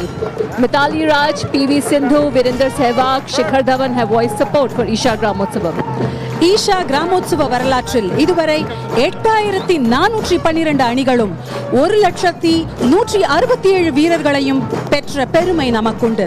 Isha கிராமோற்சவத்தை நடத்தும் ஈஷா கிராமப்புற விளையாட்டு குழு இளைஞர் விவகார அமைச்சகத்தால் தேசிய விளையாட்டு ஊக்குவிப்பு அமைப்பாக அங்கீகரிக்கப்பட்டுள்ளது. 2018ஆம் ஆண்டில் ஈஷா அவுட்ரீச் விளையாட்டு மேம்பாட்டிற்காக மாண்புமிகு இந்திய குடியரசுத் தலைவரிடமிருந்து ராஷ்டிரிய கேல் புரோத்சாகன் விருதை பெற்றுள்ளது. சச்சின் டெண்டுல்கர் ஒலிம்பிக் பதக்கம் வென்ற திரு ராஜ்யவர்தன் சிங் ராத்தோர் மற்றும் கர்ணம் மல்லேஸ்வரி போன்ற விளையாட்டு பிரபலங்கள் முன்னதாக இந்த விளையாட்டு நிகழ்ச்சிக்கு சிறப்பு சேர்த்துள்ளனர். மித்தாலி ராஜ், PV சிந்து, வீரேந்திர சேவாக், ஷிகர் தவான் ஆகியோர் ஈஷா கிராமோத்சவத்திற்கு ஆதரவு குரல் எழுப்பியுள்ளனர். இந்த ஆண்டு ஈஷா கிராமோத்சவத்தில் 60,000க்கும் மேற்பட்ட வீரர்கள், அவர்களில் 10,000க்கும் மேற்பட்டோர் பெண்கள், தமிழ்நாடு, கர்நாடகா, ஆந்திரா, கேரளா, தெலுங்கானா மற்றும் ஒரு யூனியன் பிரதேசமான பாண்டிச்சேரி ஆகிய 5 தென்னிந்திய மாநிலங்களிலிருந்து மொத்தம் 5,130 அணிகள் 194 வெவ்வேறு இடங்களிலிருந்து பங்கேற்றுள்ளன. ஈஷா கிராமோத்சவம் இந்தியாவின் அற்புதமான கிராமப்புற விளையாட்டுகளையும் அதன் வீரத்தையும் வெளிப்படுத்தும் மிகப்பெரிய விளையாட்டு மேடையாக திகழ்கிறது. This year we have over 60,000 players participating in Isha Gramotsavam, out of which 10,000 are women players. A total of 5,130 teams have been competing in matches in 194 different locations since July 2023 in 5 South Indian states of Tamil Nadu, Karnataka, Andhra Pradesh, Kerala, Telangana and Union Territory of Pondicherry, displaying India's fantastic rural sporting prowess.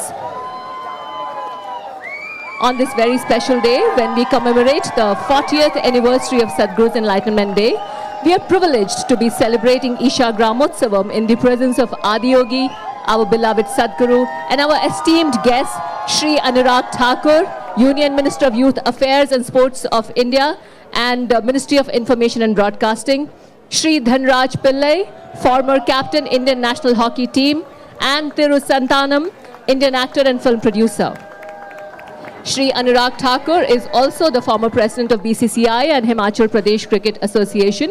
Being a sportsman himself and a sports enthusiast, he has made immense contribution in the development of stadiums, playgrounds and sports facilities in the state of Himachal Pradesh. Mr. Thakur has spearheaded various sports events, initiatives, campaigns towards promoting sports as a culture among youth across the country. Shri Dhanraj Pillai, former winning captain of the victorious Asian Games 2002, is one of the fittest and finest hockey players in the history of Indian hockey. He has played some big tournaments like the 1990 Beijing Asian Games, Auckland 1991 Olympic qualifiers, 1992 Barcelona Olympics, 1994 World Cup and many more. He also looks after the Air India Sports Promotion Board as a joint secretary, and for the last 5 years, he is overseeing the SAG Hockey Academy in Gujarat. Thiru Santanam is an Indian actor, film producer with a large body of work in Tamil cinema. We thank our esteemed guests for gracing the Isha Gramotsavam. Your presence here today goes a long way as an encouragement to our rural sporting community.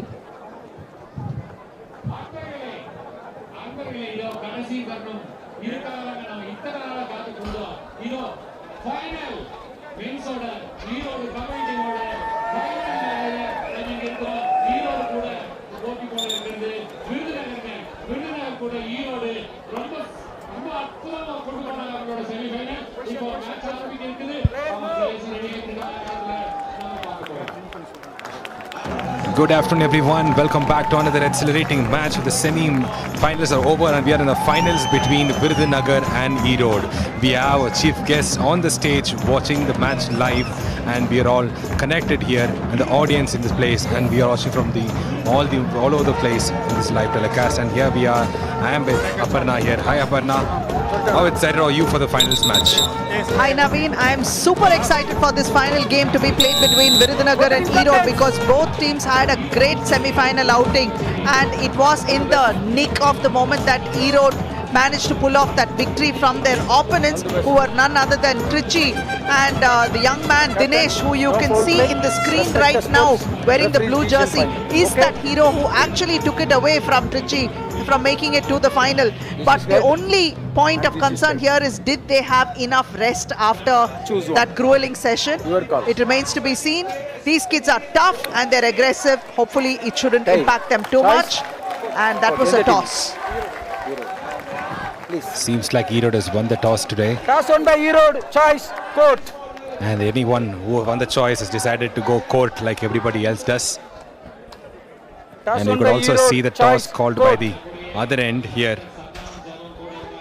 Virudhunagar was Subramanian, with all the chief guests here. We have our Union Sports Minister Shri Anurag Thakur here to witness the game. The finals between the two teams, Virudhunagar and Erode, who fought all the other teams in the last couple of months on the weekends, and now we are here to witness the start of the match. Let's see how this turns around. With each team they face, the dynamics is so much different, right? Yes, definitely a lot of different dynamics on the mat. Today, Virudhunagar are wearing the reddish-orange jerseys over here, and they're being represented by S. Surya, who's the captain, K. Tamilarasan, G. Rajkumar, K. Bhupati, A. Anand, B. Arunjunai Muttu, G. Ajay Kumar, S. Karpuswamy, S. Subramanian, S. Kulandai Raja, M. Maria Ashwin, and Madasamy. And the blue jerseys being sported by Erode are being represented by Harivaradhan, Dinesh Kumar K, Gautam N, M, Dinesh Kumar K again, Dinesh P, Janardhanan VM, Madhavan V, Karthikeyan M, Arun Kumar B, Manikandan K, Chinnadurai and Naveen Kumar G. So they are going to be excited because there is a lot at stake, like we've repeated several times earlier today. 1 year's worth of bragging rights and a 5 lakh kitty for the winner and a 3 lakh kitty for the runner. And we have Bhupati here, gone for a ride. They keep in the same momentum. He climbs to touched 1. Happily have to start the account with the match now. What will happen next? Will he wait for someone to go forward? 1 point. Yes. Virudhunagar, jersey number 2 out. And that was Madhavan, who was actually touched by Bhupati. A good start for Virudhunagar. Opened with a point, and this time coming in is number 7, Dinesh Kumar. And Erode, as we witnessed in the last match, the same set of players, you could remember the faces again. 1 point. Their performances were good. And now the teams are level. And I'm hoping this would be the same for the rest of the matches. Each one will be adding 1 points, making us wait. A ding-dong battle is always very exciting, especially in this stage of the tournament, because you want the most excitement and fantastic visual display, especially for the viewers. And this time he walks right into the trap. A single thigh hold brings him down, and going to the mat this time will be Virudhunagar's Madasamy. Madasamy was pinned down by an ankle hold by Dinesh Kumar, and then his teammates followed. Erode leads by 2 points now. And this is the hero that actually took his team on his back on the last dying seconds to bring them here into the final. Dinesh again trying to find those gaps. Obviously there is no opportunity for a bonus. Virudhunagar goes for another ride now. You see the name Subramanian, well familiar with the semi-finals this morning. Did he touch? No. Even when he was not ready, I think the players are going for a grab. They're all slow. Erode is very much confident. They'll wait for the chance.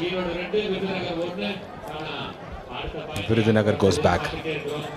And Erode is also trying to ensure that they don't even concede those bonus points, so they're kind of playing an aggressive form of defense right now. This is the other Dinesh Kumar wearing the same jersey number from Erode, also coming up for a raid here.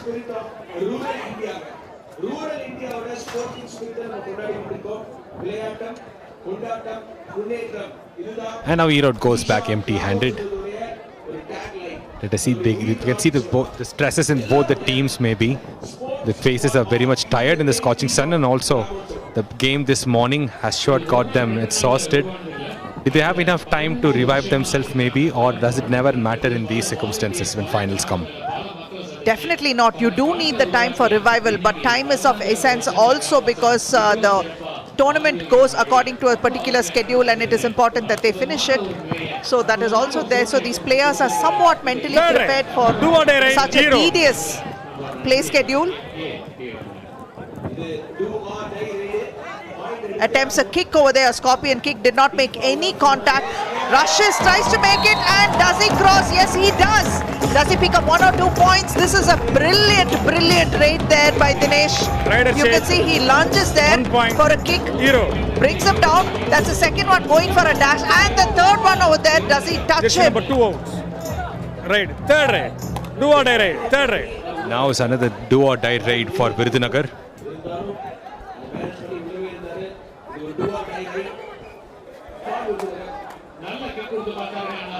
They're trying to go for a kick now. He has to go back with a point, or he will have to sacrifice himself. What will happen now? Both the teams looking for the victory. Yes, he already scored 1. 1 point. That was a sweet escape, Naveen. They made it look pretty simple there.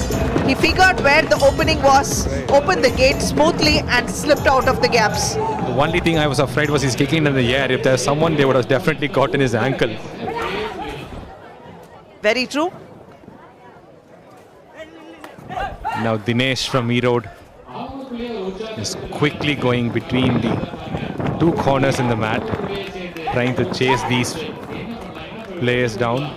He's going back empty-handed for sure. Erode leading by 3 points and Virudhunagar 2 points.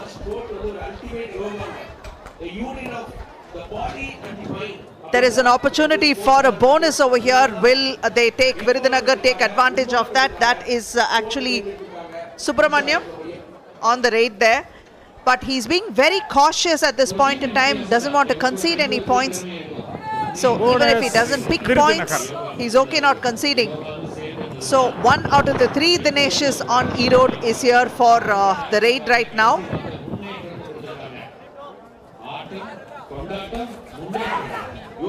Only one thing is both the Dinesh's are like number 7. One sports 17 and the other sports 7. In fact, 2 of them sports 7. 2 Dinesh's have 7 in the jerseys. Another one is 99. That also ironically symbolizes 2 captains of cricket team, Indian cricket team.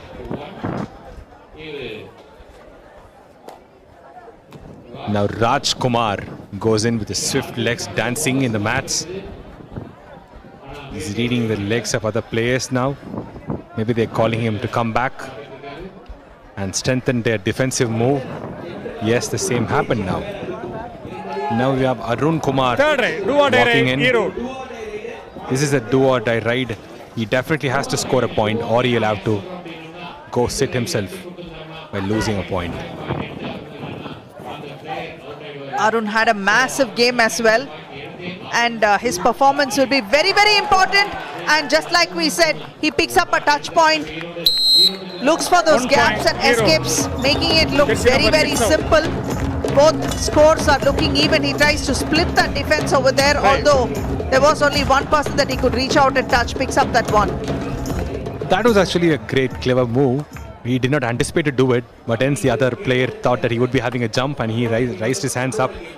But all he did was duck and escape the grapple.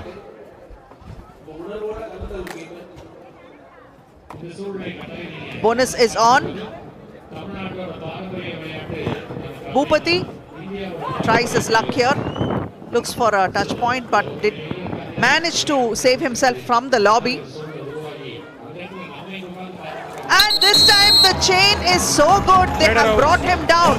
That will be number 3 of Harivaradhan of Erode and his partner who brought him down.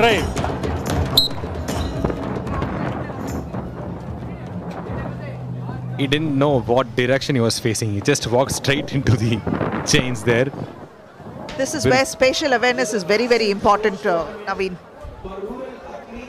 And now with the 3 aside, the super tackle situation, Erode, will they go back or will they earn a point?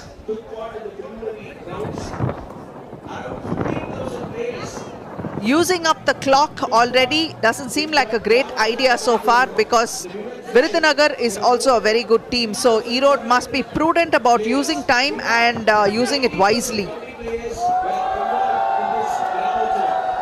Now we have Rajkumar walking in. If Rajkumar does a magic and if he is lucky, he can score a point or more. If that happens, then Virudhunagar can stand on its feet again. and keep the scoreboards steep. Let's see if that happens. Being a right raider, he did try to attack the left corner, but unfortunately the left corner was smart enough not to give him that free bonus over there. But this time it is Dinesh attempting to pick up a point here. There is one chain ready for him, a couple. But oh no, it looks like he's hurt his ankle. And this could spell trouble for him. Yes, it is that right ankle. This is what we were talking about yesterday, Naveen. The mat has its inherent pros and it also has its cons. You can see how he tweaked his right ankle upon that landing. This is where you need to actually develop certain muscles, especially when it comes to mat play. So those micro muscles on the foot needs to be actually employed and strengthened greatly to play on the mat. Also, this reminds us that they are not professional players. They are regular people who have been practicing the game for a while and they come up to play the professional levels. But do they look any different than professional players though? Maybe the tricks the game's condition they feel so, but they don't look any different, right? The exposure is definitely there and the skill sets may be definitely different or far more advanced in the professional level, but these kids are not trailing behind. Even though they come from the rural background and things like that, their exposure to international kabaddi or even a professional kabaddi system in India, they are very much aware of the training and the techniques and things like that. So they all have their own heroes that they look up to. And today with social media and the access to all the footage and the archives, learning is easy peasy for them. And this kind of injuries happen even in the professional level. So what it is required is that they should know which muscles to strengthen and which ones to actually work extra on. And now we have a timeout while they were attending to the injuries. The players have ample time to discuss and to get back into their game strategy of what they prove. Let's see how that goes now.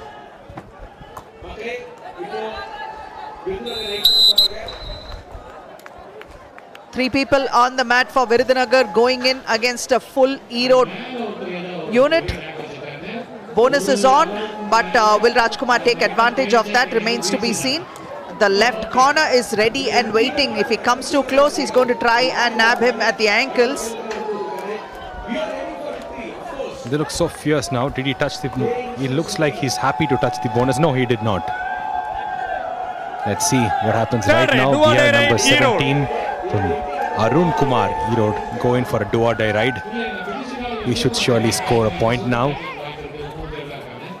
Looking at all the corners, looking at the horizon. He's not having his eye locked in any place. Just minding the moves. Definitely awareness and peripheral vision is important here, but it is that chain that actually did him in. They cornered him and pushed him out. Brilliant defensive moves there.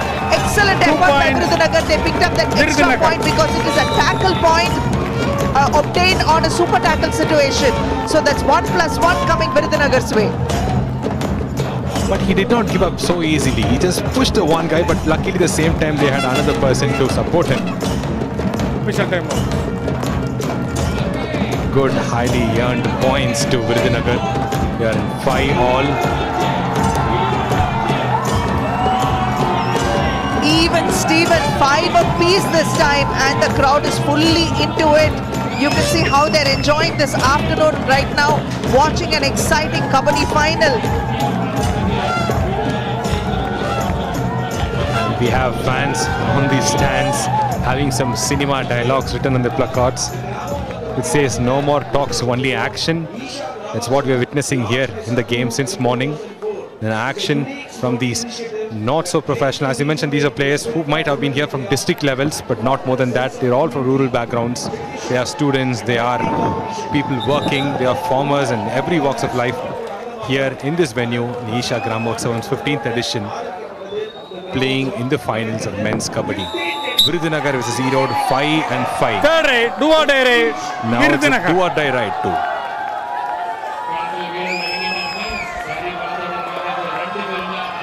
And while the pressure is on, And that was a beautiful single thigh hold, and that was the end Raider of out. Virudhunagar player. 1 point. Beautifully tackled, no opportunity of finding any gap whatsoever to touch that midline and pick up those points. It's not just a single thigh hold, there was an ankle hold thrown in as well. And a nice block from this side, making sure there are no gaps for him to reach, touch the midline. It's what we call a games, shared effort. Now we have Dinesh Kumar walking in, times for touch to 1. 1 point. Erode. Jersey number 1 out. Erode steeply adds 2 more points to its scoreboard within a couple of minutes in 2 raids. Now we have Anand walking into Erode's mat.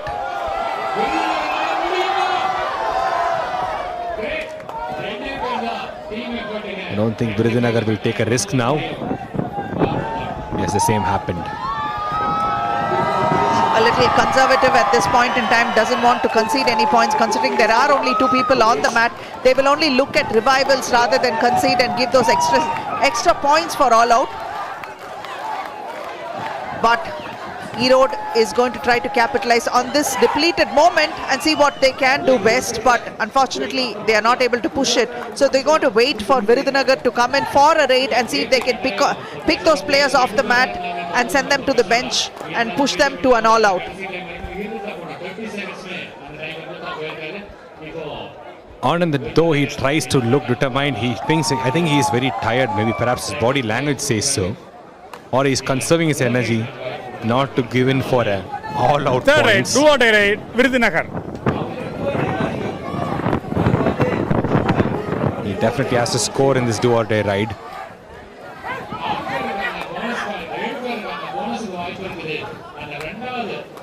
Imagine if this raid turns something beneficial to Virudhunagar. That's a bonus. But no. Raider out. A little bit of a risky one there, because Erode player, the defender, could have actually rolled over and gone out, but he was fortunate to have landed on the line and not concede the point All and out, just Virudhunagar, tackled the 1 Virudhunagar point, player there. So that all out which was pushed around for a bit is now a reality at this point in time, and Erode have quickly picked up a couple of extra points over here. So Virudhunagar, even though they don't seem to be trailing by much, it's more of an emotional advantage for Erode at this point in time. Let's see if that emotional advantage works in their favor. As we witnessed this morning, there are certain raids where things would not have imagined happened, and suddenly a team can earn 3 points or more, but it will not happen every time. And there's a pattern for it to happen, right? It will not happen from anywhere else. Like we can count on those players to do something magical. That is true. The one that has the most skill sets and the wits and the intelligence quotient is the one that's going to show us the max on the mat. And in this particular case, it's the defense that actually bested them. Fantastic block there by number 3, Naveen Kumar of Erode, for having initiated it, and the support he got. If you notice, Naveen Kumar is so brutal in force, he never thinks twice. He just pulls them aside, tosses them off. So that's the kind of person that Erode has in their power. That was an easy point that's been conceded by Virudhunagar over here. This is something that they should be avoiding at this point in time, because all of a sudden a match that was well within reach seems to be inching away, and that's not a situation you'd want to find yourself in, because coming up very soon is the first half, and once that is done, before you know it, the time is going to fly. Of course, and also the scoreboard clearly tells the tale right now. Erode 13 and Virudhunagar 5. Will Rajkumar from Virudhunagar do a magic? He claims to have touched the bonus now.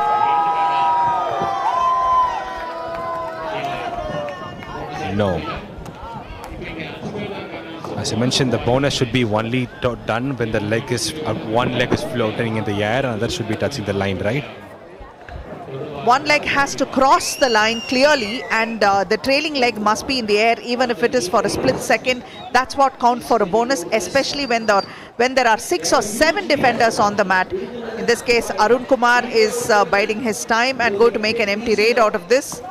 And coming back into play is Subramaniam for Virudhunagar. bonus is on. Will he make use of it? You can see that the left corner is trying to draw him in. Subramanian was so fierce in the last match. Let us see if he continues the same spree now. Harivardhan seemed to be inviting him to come and attempt the bonus in his corner, which is the left corner. But Subramanian didn't take the bait, made an attempt on the other end, but wasn't lucky, so he went back, empty raid. This is Dinesh again, going in for a raid. And Mr. Dhanraj Pillai, the legend of Indian hockey, very mercurial player at his time. He looks very serious watching this match, right? I believe he's watching it through an athlete's eye. He's just noticing each one's performance and maybe critically running his thoughts in his mind.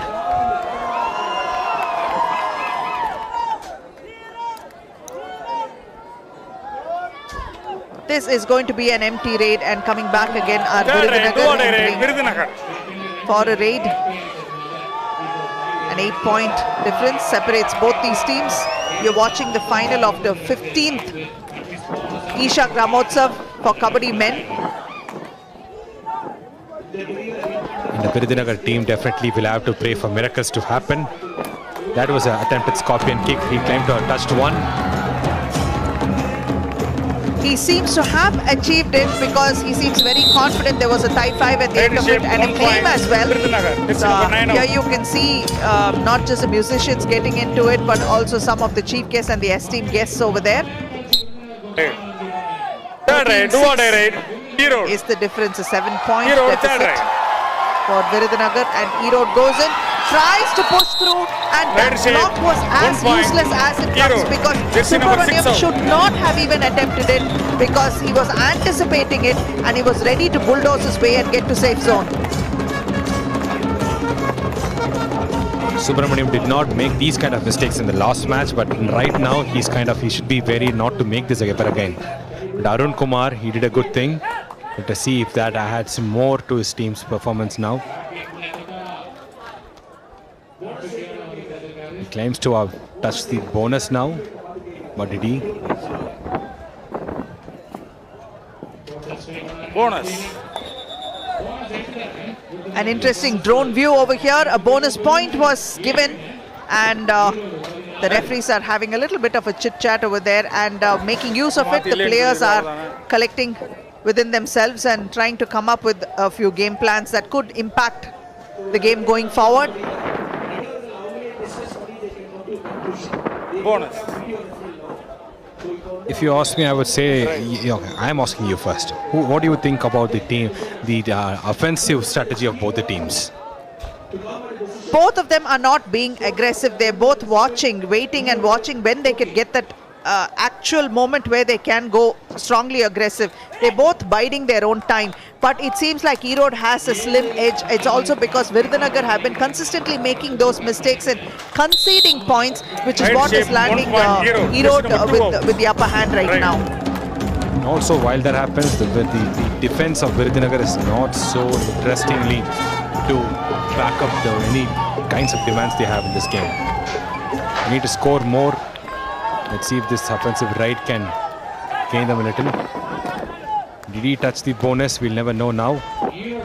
If we actually break this game down so far and see where those points came from, you'd find that those were all defensive points rather than offensive points.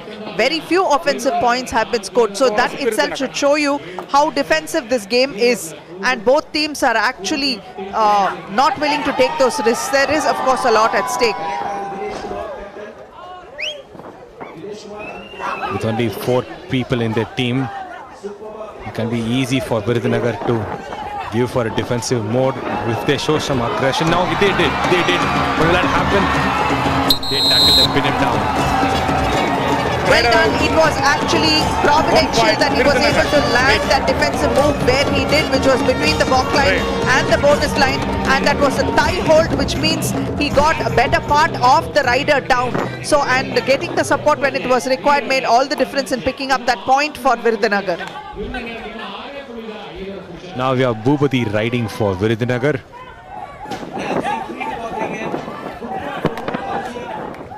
And he's so strenuous. We can see the stress in his face. He's not going to try.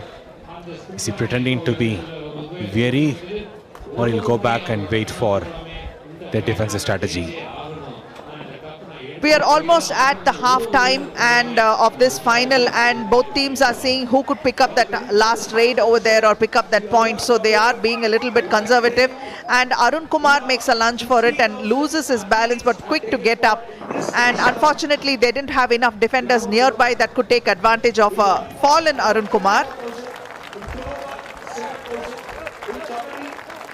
Actually, he's not gonna give in any chance of taking it into, so he'll walk back with an empty raid, and the whistles are here. Change the court.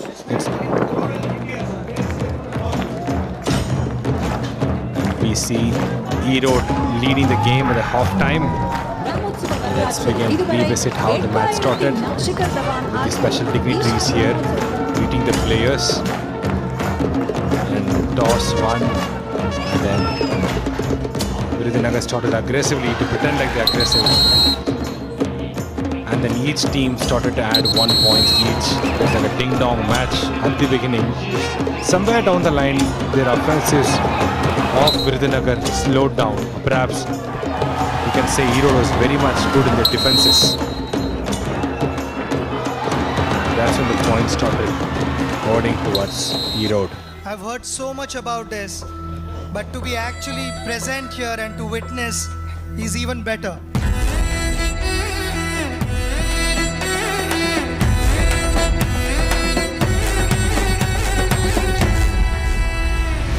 Let me start by congratulating Sri Sadhguruji and Isha Foundation for doing such a fantastic job. And you all, by being here, it has made even special. I noticed a couple of matches here, and what I appreciated the most was in the spirit that both the matches were played. So it's all about playing sport, and sport is something which will give you a reason to smile. And I'm smiling today because I've been able to spend time with you. And to the guys who have participated in this tournament, you're all winners because you won my heart by participating and being here. It's been a sheer joy to be here. Thank you very much for this opportunity.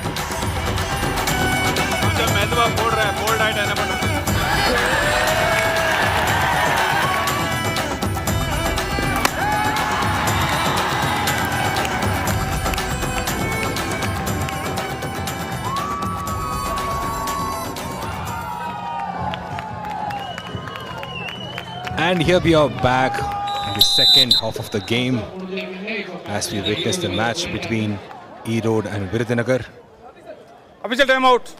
It's an official timeout.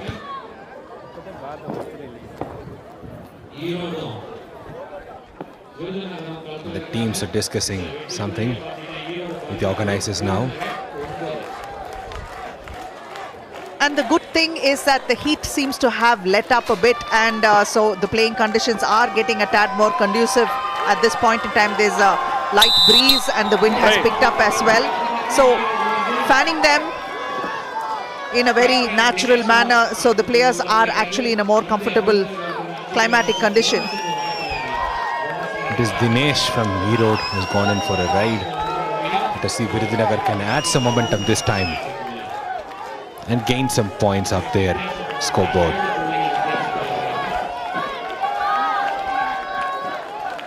The audience is so excited here to watch the match in the presence of the dignitaries on stage. And we have Madasami from Virudhunagar going in.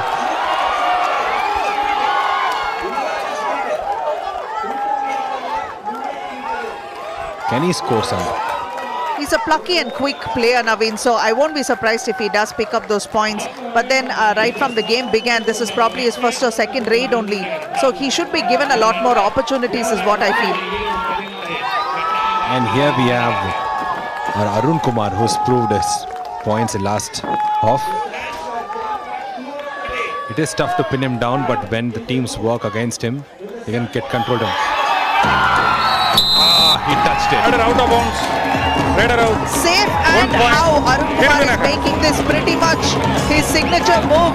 getting out of tough situations. That block didn't work. He used his hands to good effect. Almost went Dubki under the defender's foot and crawled his way and got that point. Couple of points for them. I think Arun Kumar plays very conveniently that he lowers his approach, center of gravity, that nobody could push him aside, but yet now Erode wins another play down. 1 point, Erode. Harivardhan picks off that ankle. You can watch how he's playing at that double thigh hold. My apologies, not even the ankle. He dove for that thigh hold.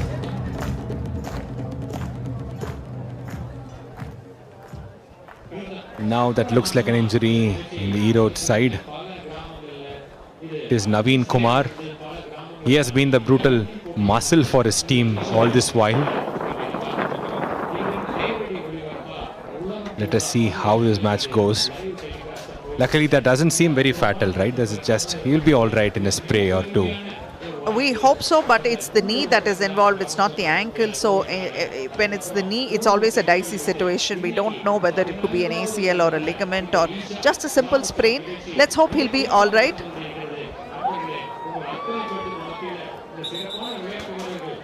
He's wincing, but I think he should be fine. They're taping him up.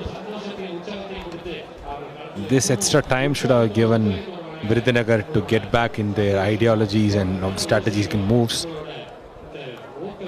There we see Subramanian talking to his teammates.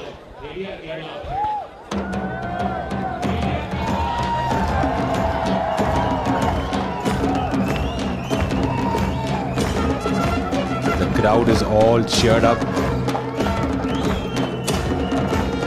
Players or two. So injuries will not last when they look at what's wait for them at the end of the victory now.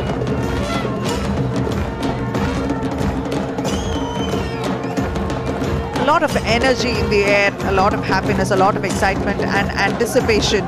And many of these people have been here all morning watching the entire Gramotsav spectacle here with so many different activities and 3 different sports. Morning we witnessed the women's final for the throw ball, after which we had 3 of the Kabaddi semi-finals, and now we're having the men's final for Kabaddi. We've witnessed one women's final where Erode actually had a very, very emphatic victory over their opponents Dindikal. And now their male counterparts are now having a slight edge over Virudhunagar in the distaff final. And that was definitely a performance on the mat. It was just dancing around, but it sure made the opponents a little bit wary. Now we have Subramanian in. Did he touch? Yes, he did. He did. Hold on. 3. It's a minimum of 3, I guess. Here we can see how the double ankle hold is happening, thigh hold, but beautifully crossed. That was 1, 2, 3, or was it 4 people? We'll have to see. You can see Minister Anurag Thakur, Central Minister, excited about it. No, it was 3 because once after the touch happened, the fourth player bounced on him. So that was a superb raid over there. A super raid is what it is. The scores are now almost just 4 points away from each other. This should not let Erode feel relaxed now. We have Dinesh going in for another dancing raid. This is a perfect opportunity for Virudhunagar to really get back into the fray and turn things around in their favor. There are only 3 people on the mat. A super tackle situation can be enforced over here by Erode, but Virudhunagar also have an opportunity to cull down at the number of players on the mat for Erode. Will he take advantage of that, or will he fall into the trap?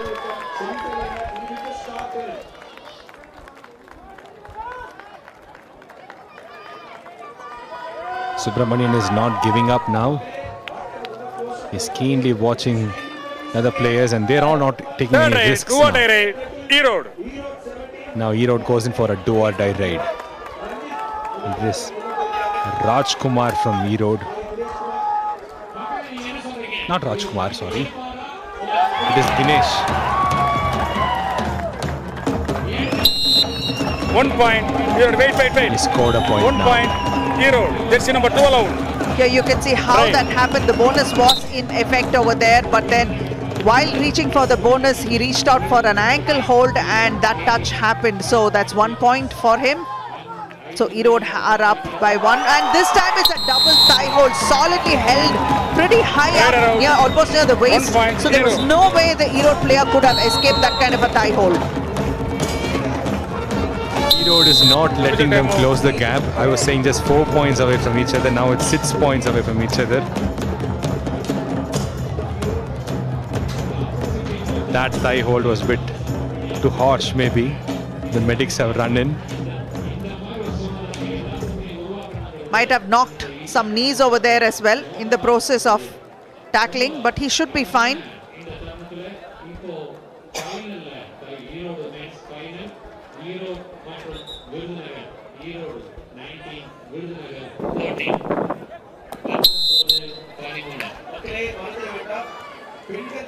Depleted Erode team on the mat or not remains to be seen after this raid, because they are pretty much level. Arun Kumar goes up against 5 men on the mat.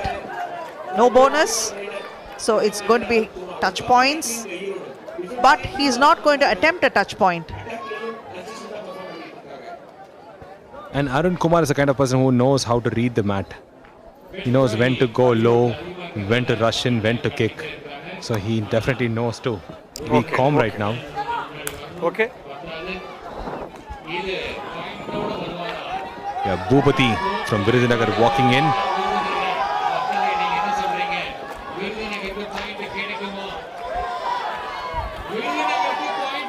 Bhupati is trying to see if he can get those touch points. Attempts a scorpion kick, claims he has got one. And yes, good sportsmanship by the Erode player in the right corner. He claims, yes, I was touched, raises his hand. And 1 point. Virudhunagar have picked up 1 point. 2 outs. They're closing in 1 point at a time, but every time they score a point, Erode scores 2 points, Nets, and not letting them close in at all. Let's see what happens now. Dinesh attempting to take a bonus point, validated the raid by crossing the balk line, and now reaches for the bonus. Did he cross it? I doubt it, because he seemed to have touched the line instead of crossing it clear. They're trying to entice him to come deeper and deeper inside, but while not conceding the bonus as well. The chains are ready on either sides, and it's an empty raid. That is a good defense from Virudhunagar. They just asked him, invited him to come in, but he was also not very clever to go in. Let's see what now Subramanian has to do.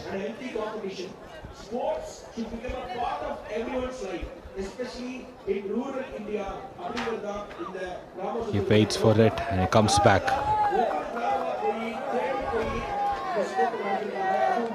Tense moments on the mat for both teams. Both look a little stressed.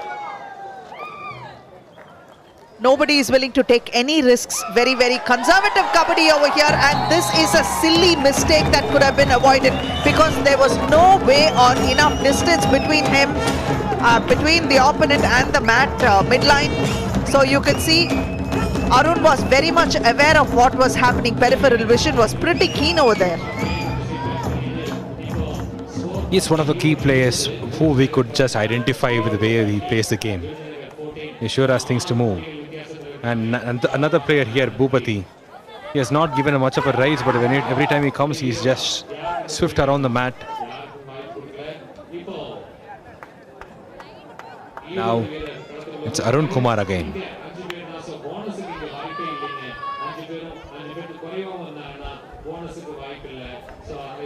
Even number of players for both teams on either sides of the mat.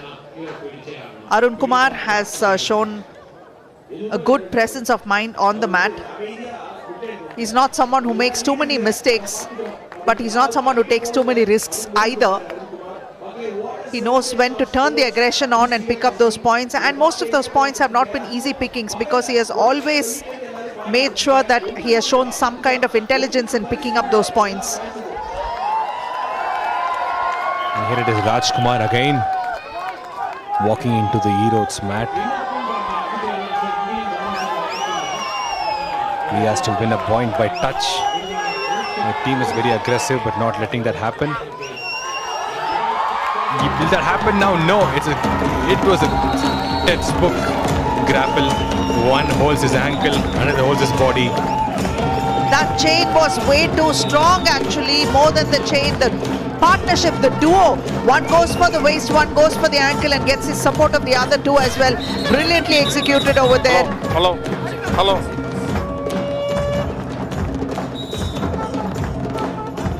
Erode with 21 and Virudhunagar with 14.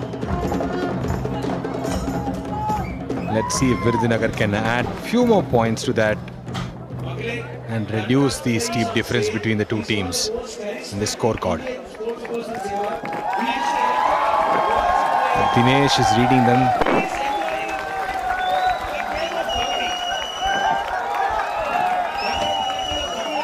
Executes a quick kick there, Naveen. Did he get it?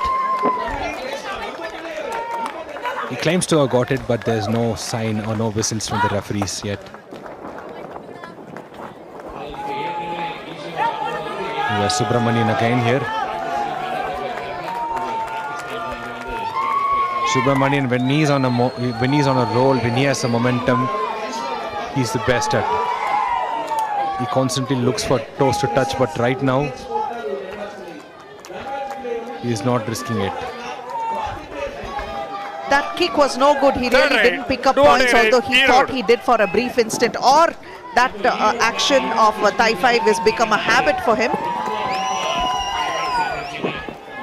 Arun Kumar is trying to go in as possible, but will that be a problem for them? Yes. Out of bounds. Well executed dash by Erode, by Virudhunagar in fact. Arun is dashed. He did not expect that. No way could he dubki and make his way to the midline. Well done. Its timing was everything in that particular point.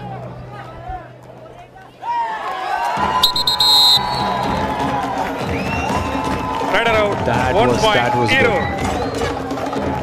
Virudhunagar scores one and then it gives away a point. One is scores, it gives away a point. That is a beautiful Thai hold. Very well executed. Pretty high up as well, so there's no way that he could have escaped that, and the entire body weight of the defender was on him.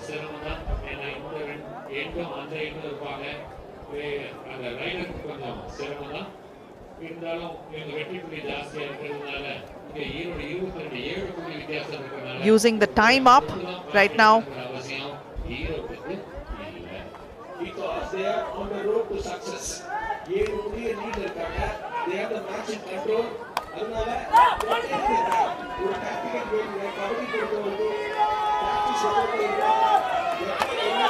With Virudhunagar team riding in, let us see if they can make some magic work. He claims to have touched one, maybe perhaps a bonus point. Bonus. Virudhunagar.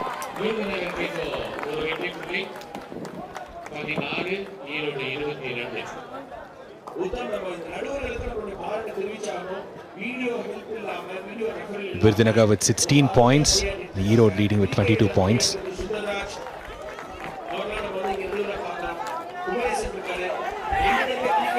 Reaches for a running hand touch.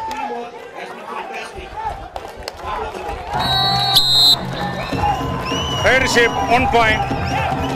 Erode. Jersey number 11 out. Right.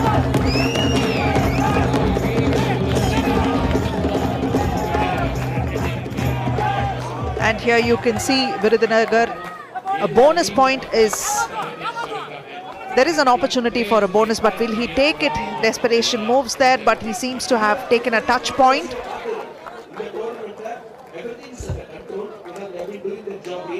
Subramaniam picks up that touch point and goes. 1 point Virudhunagar, jersey number 03 Was there a bonus? No, there was no bonus, just 1 point, and Virudhunagar are still within striking distance. Right. 6 points only.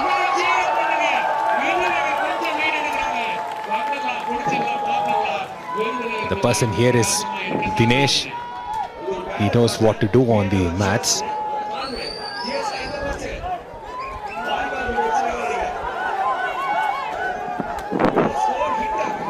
Swiftsy runs in the mat. That's what led him to trouble now. Right out. That was a bit of an overconfident move over there because he could have moved, but instead he decided to go and taunt the corner there, the right corner. Right corner was pretty sure of his timing and caught hold of that ankle. That cost them pretty heavily. It was important that the player should have conserved his being on the mat rather than getting out and going to the bench. If one could have a graph and see that Virudhunagar is slowly climbing up the graphs in their performance and also in their mat presence, let's see if that leads to any development in the scorecard.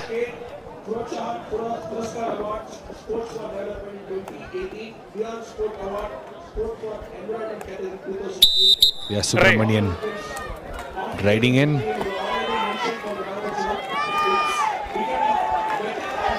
The lead has been chipped away from 6 to 5 point difference right now. And Subramanian should hope for magic to work this time. Because every time we talk about a magic, there is something happening. It's maybe some kind of a commentator's thing happening there, maybe. Commentators' luck. I've heard of commentators curse, Naveen, but luck, I'm not quite sure. Get that the other way. The thing is, they need multiple rate points if they need to get back into the sport, into this game. Virudhunagar really needs that. And Erode have to be sure not to take those risks, but at least keep the points ticking, keep adding to that score, at least if it's by ones. If I could read between the lines, I could see Arun Kumar could also make a very good wrestler. He walks like one, he has big muscles like one. Reminds me of Salman Khan. And also all the Kabaddi players are also into wrestling sometimes.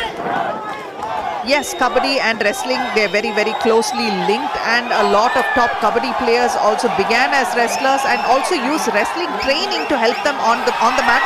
But here you can see a classic double tie hold there inflicted by number 7 Dinesh Kumar.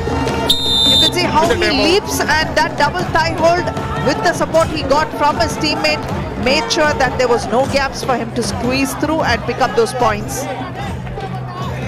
But there was some excess force used in this to stop him. Maybe that's what medics are attending to.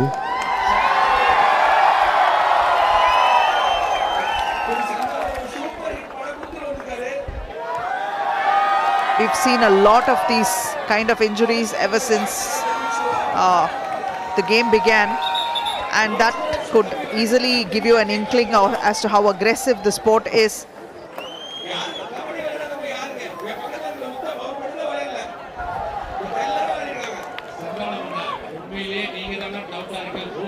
The dignitaries on stage enjoying the match as much as everyone are. They're all greeting the audience here. We also have the cinema actor Sandhanam greeting the audience. We're coming back to the mats. Both team last here. 5 minutes. We have only 5 minutes left. And Arun Kumar, the person who kind of looks like a wrestler that we're talking about, walks in. Virudhunagar is very cautious not to lose any further points. Arun Kumar is now playing very conservatively because he knows the value of staying alive and being on the mat and just turning it up when required just to stay alive. So Erode, that's what they're doing right now, 6 points up over Virudhunagar, and they will try to see, even if it's 1 point, they should make sure they win this. Raj Kumar from Virudhunagar walks in for a ride. But looking at his view, I think he might try to do something. But Erode will not let that happen. He claims to have touched one, but did he? Didn't happen so far. Erode have been pretty adept at staying out of that touch. Quick attempt with the toe touch, and that resulted in a single ankle hold, riveted to the ground and made sure that the point was taken. Brilliant work there by Erode. You can see how exact that ankle hold was. You can see how the loft was exactly with the way that step that he did saved his team a point. Now Virudhunagar goes back to another 7-point difference. The crowd is cheering for the Virudhunagar team, hoping for them, rooting for them to climb up the scoreboard.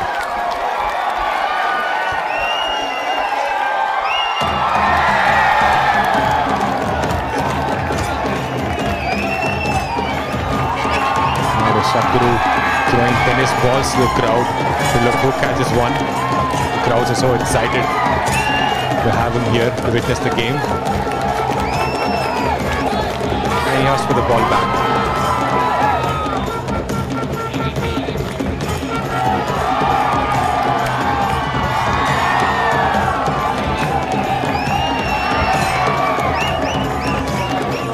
Meanwhile, all these are happening. 15th edition of Isha's Gramotsavam. All these players are on a strategic timeout. The crowd is having a moment here. And all these players here are not regular players. And that was caught by Dhanraj Pillai, former Indian hockey player.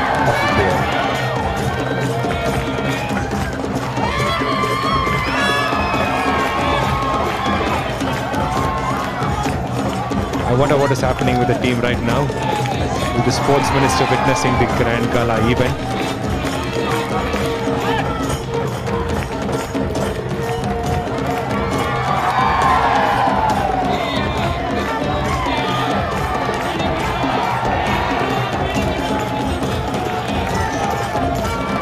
Perhaps this extended timeout is giving Team Virudhunagar some moments to breathe and think back on the strategies. If that happens, I'll be very happy to see them steep the score.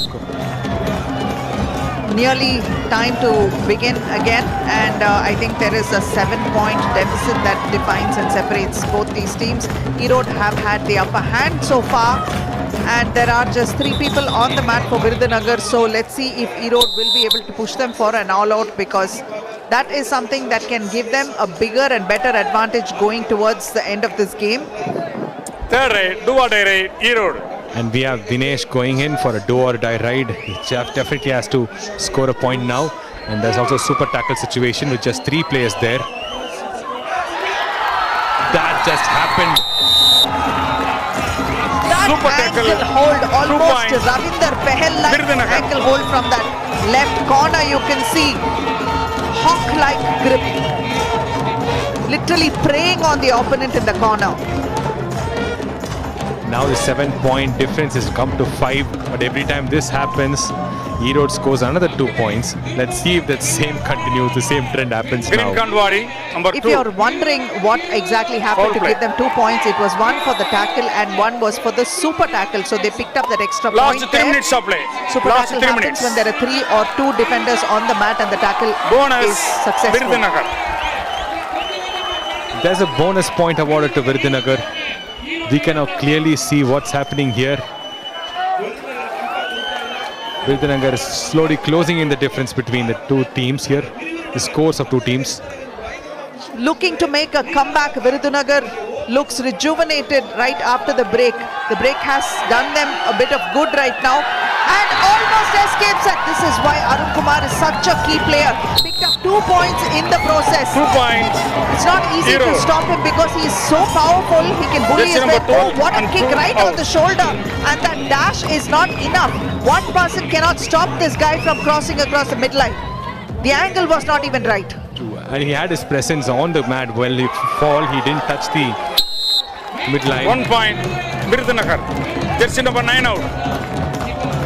While Virudhunagar, last 2 minutes of play. Both teams last 2 minutes. It was actually a smart move because Chinnadurai conceded only 1 and told his people, his teammates, not to come and assist him because sacrificing 1 point is better than having 3 or 4 points being given and made into a super raid.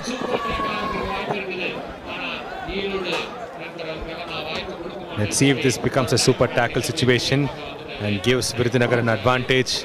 But that will only happen if Arun Kumar lets that happen. As we've seen him all this time, he will never let his energy go away when there's no need for it. Erode. And Erode have called for a timeout, much needed at this point in time because they seem to be gifting points away. There's a leak actually in the offense and defense of Erode. So they will hopefully try to stop that and see if they can put a stop to Virudhunagar from climbing.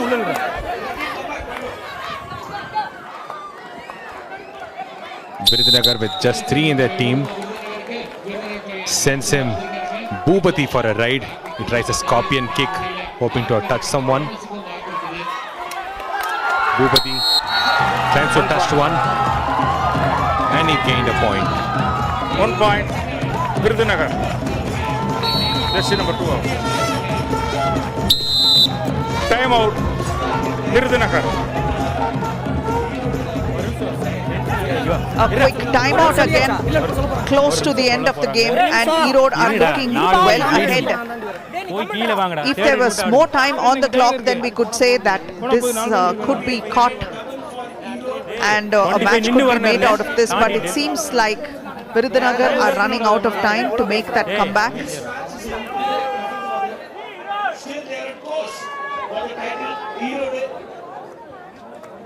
Erode clearly seems to lead this match, but we need more than a miracle to see Virudhunagar trailing behind to close in the gap. There's only a few minutes left maybe.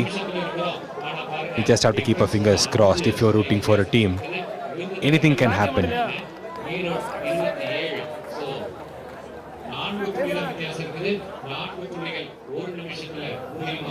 The only not even few minutes, just 1 minute left. A 4-point difference must be caught up in a minute. Is it possible? It is possible. But we are going to have to see some amazing kabaddi here, great presence of mind, and only then it is possible. Last minute of play. Both team last minute. With only 1 minute and the last minute left, Arun Kumar walks in for yet another ride. And he touches one. And he pushes him off. 1 point. One person is not enough to stop Arun Kumar. That's what these guys still haven't understood even after playing this long and watching him play those previous matches as well. Right shape, 1 point. Virudhunagar, jersey number 3. Erode clearly has a 5-point advantage over Virudhunagar. There's only not even a minute left. We can clearly start the celebrations. Perhaps Virudhunagar can. 1 point. Erode. There you see, that is the end of the final between Erode and Virudhunagar. Even though the score reads only a 4-point difference, Erode have played very well. Virudhunagar must be ruining those missed chances, because Erode now are the champions of this edition of the 15th Isha Gramotsav, and they are the proud owners of the title this year, besides being happy winners of a 5 lakh kitty. And Virudhunagar are going to go back as runners and a 3 lakh kitty so far. What an amazing platform for these young men. A lot of them have shown some exemplary spirit and talent and a lot of aggression. And here we are watching the highlights of the game thus concluded. We see with the dignitaries walking with the mat and the captains choosing the toss, and when the things were started to go, we see both the teams have a ding-dong kind of a match with each scoring a point. And then somewhere down the line, it was on Erode's side, it started scoring more and more. And the entire first half of the match, it was on Erode's favor. And then I believe it was somewhere down in the advantage of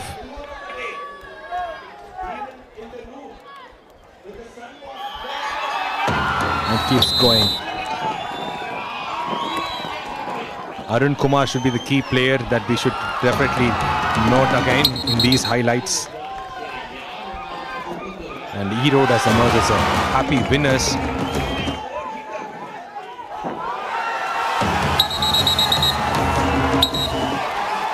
There are some notable players. Now let's talk we talk to the winning captain of the Erodes, Dinesh Kumar. Let's ask him and let's congratulate him.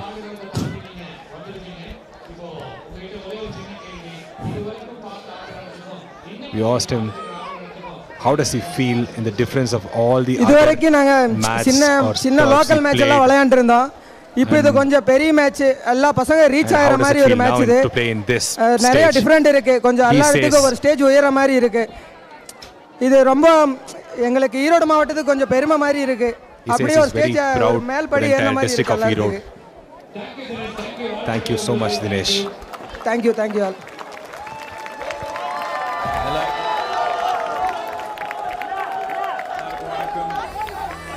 இந்த ஈஷா கிராமோத்சவம் எதுக்காக இந்த மாதிரி ஒரு விழான்றது எதுக்காகன்னா, நம்ம தேசத்தில், இந்த பாரத தேசத்தில், இந்த கலாச்சாரத்தில் வாழ்க்கையே ஒரு விழாவை வச்சு.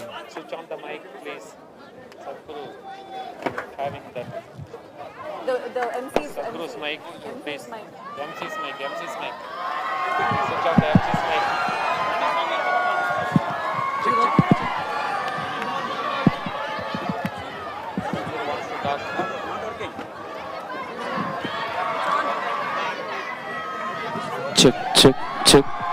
Check.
ஹலோ ஒரு நிமிஷம்.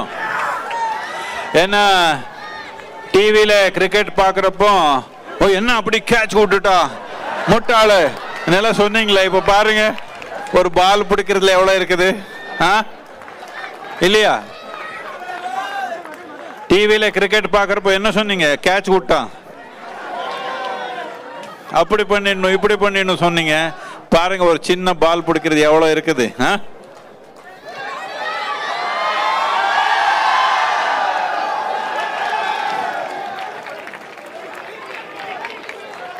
5 நிமிஷம் அடுத்த ஆடுகளை ரெடி பண்ணுங்க.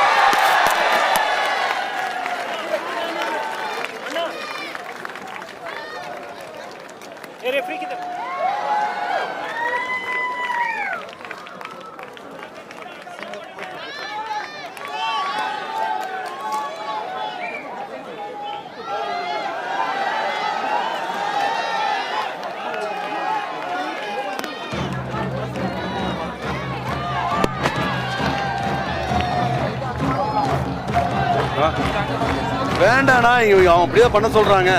அவங்க சொல்ற மாதிரி செய்யுங்க, ஒரே வார்த்தை.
அதுக்கப்புறம் வெற்றி மக்கள் பூஷணி விட்டு அடுத்த பட்டியலுக்கு வியாபாரம் ஆடியன்ஸ் நடத்தும்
Good evening, everyone. We have another spectacle of a match today. Luckily, we have the weather calming down and it's a cool, breezy evening here at the foothills of Isha Yoga Center at the 15th edition of Isha Gramotsavam. And here we are witnessing the men's volleyball match. And I am Naveen and I have Aparna with me. Hi, Aparna. Hi Naveen, an exciting final up ahead. We have two teams, both from Tamil Nadu, one from Salem and one from Sivagasi. Salem is being represented by Uttama Solapuram Volleyball Club and Sivagasi has their FVC club that's going to be participating in this final. And it is going to be quite electrifying because so far both these teams have shown a lot of pluck, courage and skills coming into these finals. So we've had a lot of participants in this Gramotsav itself. And volleyball has seen call on 5 Shri states Anurag participating. Union Minister of Youth Affairs and Sports of India and Minister of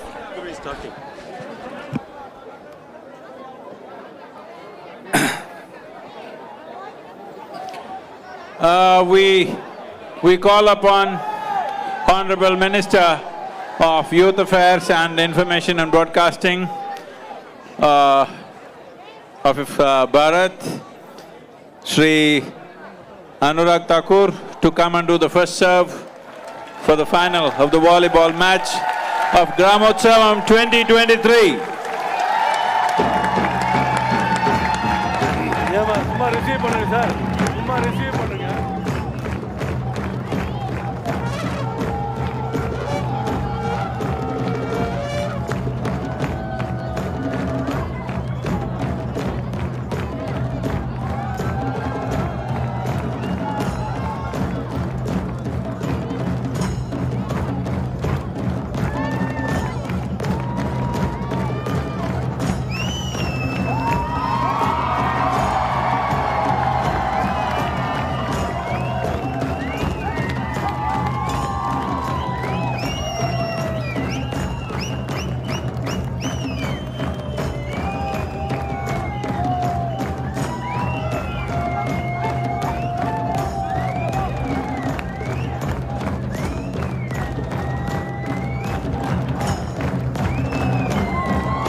இந்த கிராமோத்சவம் திருவிழா நடக்கிறதுக்கு பல மக்கள் முன்னிலையில் இருந்திருக்காங்க. இதுல ரொம்ப முக்கியமா இந்த பாட்டி நீங்க பார்த்தே ஆகணும். இந்த பாட்டி இந்த ப்ரோ பாட்டிங்க இருந்தாங்க. இப்ப கடந்த 3 வருஷமா வரல. 3 வருஷத்துக்கு முன்னாடி வரைக்குமே அந்த தேவராயபுரத்துல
Okay, no problem.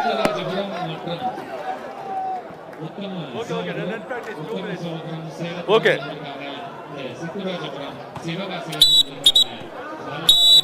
வாங்க வாங்க வாங்க போதும் தம்பி, டைம் இல்லையா? லைட் அடிக்காது போயிட்டு வேண்டாம், வேற ஒரு லைட்.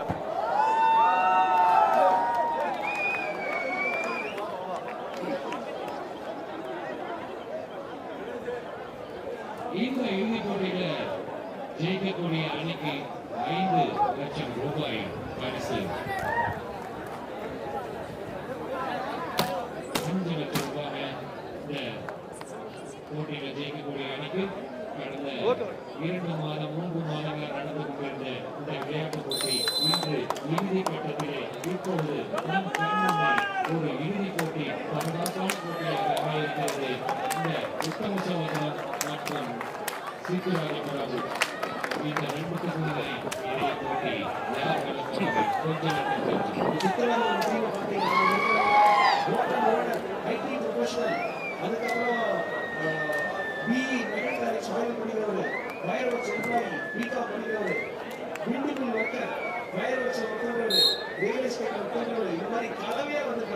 இதுதாங்க கிராமோத்சவம்.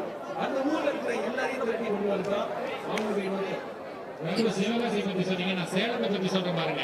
இந்த பிளேயர்ஸ்ல இருக்கிறவங்க பவர்லூம்ல இருந்து 2 பேர், பவர்லூம் பண்ணிட்டு இருக்கவங்க 2 பேரு, ஃபிஷர்மேன் ஒருத்தர், திரும்ப பவர்லூம்ல இருந்து 3 பேரு, பயோ மெடிக்கல் பிஇ முடிச்சுட்டு பயோ மெடிக்கல் பண்ணிட்டு இருக்காரு, ஃபிஷர்மேன்ல 2 பேரு, பிஹெச்டி முடிச்ச ஒருத்தர் final. Okay okay okay sir.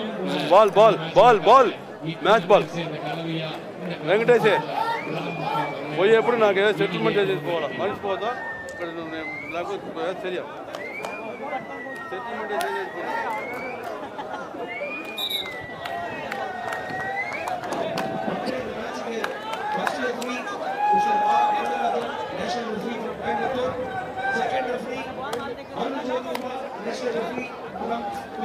Scorer Balmohan, national referee from Coimbatore. Line judges Ullana, Kalpana, Chandini, Purna Nalla, Rakesh.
Kalpana Kalpana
time ஆகிட்டா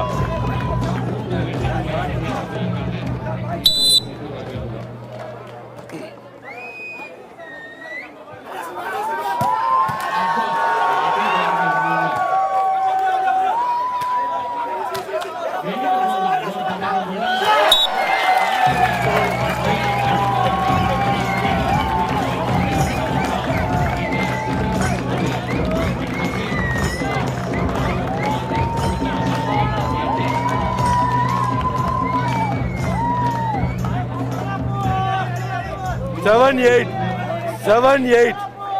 7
At the end of the first set, Uttamasolapuram have actually done very well, even though it was a very closely contested game. They played for 15 points.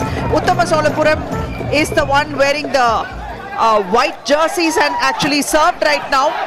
And this is a team comprising of people that have come together just with the love of the sport and not very much of experience having played competitive volleyball.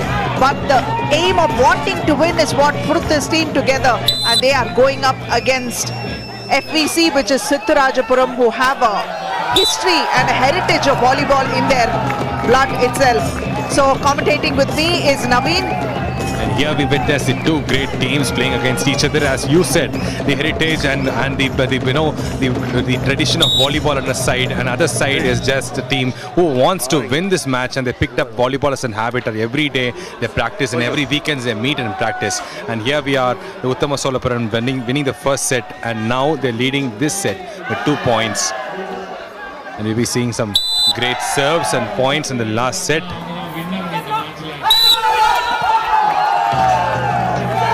And that's a bit of a celebration over there because they couldn't keep the ball in play, and Siddharajapuram managed to get it out of bounds. So Uttama Solapuram have a 3-1 lead right now, and this is a team that has poured their heart and soul over the past year, trying to get where they are at this point in time. So it'll be a sweet victory if they can pull it off. Already they lead by 1 set, and setting it up for a spike. Oh yes, beautifully done.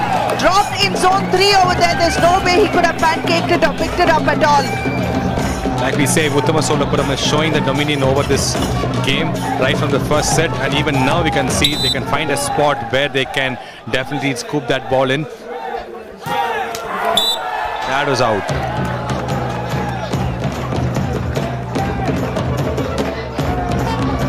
Pretty good camaraderie from Uttama Solapuram so far, and you can see the crowd really enjoying this volleyball match, carrying out placards and cheering their teams on. 5-2 is the lead in favor of Uttama Solapuram, 1 set up, and this is the second set. I believe this game and these players have an advantage of playing under latched weather, and we can see another point goes to Siddharajapuram. They attempted a block over there, but unfortunately a point was conceded.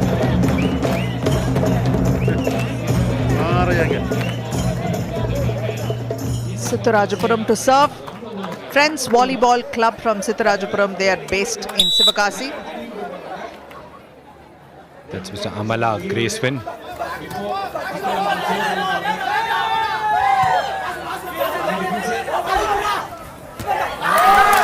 Whoa, that one was pretty close. I mean, there was no way he could have salvaged that. That point was conceded to Siddharajapuram because he tried to block it. It landed right back into his hand, resulting in a double touch.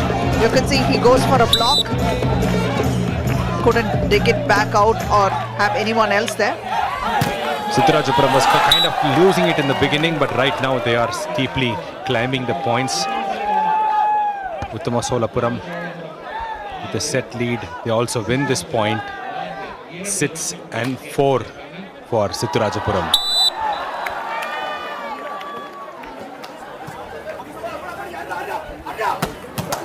Lovely smash, but well taken. Saved there. Keeping it in play right now. Good defensive efforts there. Good block there. But this time the ball is out of bounds, and it is Uttama Solapuram who are going to enjoy the benefits of that ball going out. They lead the shot with 7-4 for this set. And we can see the same streak continue in the game. Tried to place, it was actually very beautiful, but then he was ready there, and this time when that block happened, there was no one there ready to pick it up and set it back up and keep it in play. Beautiful block near the net. Uttama Solapuram has got their defense moves and their serves going good. The same happened. Second consecutive point, pretty much in the same fashion. You can see how it was. They tried to block it over there, but it was too low and there was no way they could have retrieved it. Uttama Solapuram enjoying a marginal lead at this point in time with just 1 point, although they are up 1 set. The crowd getting fully into the music and the festivities here. They have some fancy placards also. If you could read them, that's more entertaining as the game is. On the other end, the coaches have a word or few to say to the players, getting them in groove after the timeout.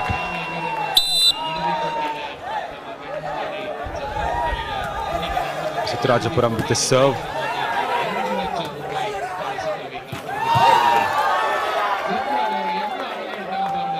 It was a good move, trying to get it past the blockers over there in the front row, but beautifully dumped is pretty much a drop. Well done. More of a dink than anything else. You can see how crafty that was, finding the right space at the unexpected time, dinking it. Yeah, they got caught it by surprise. They weren't expecting that to come.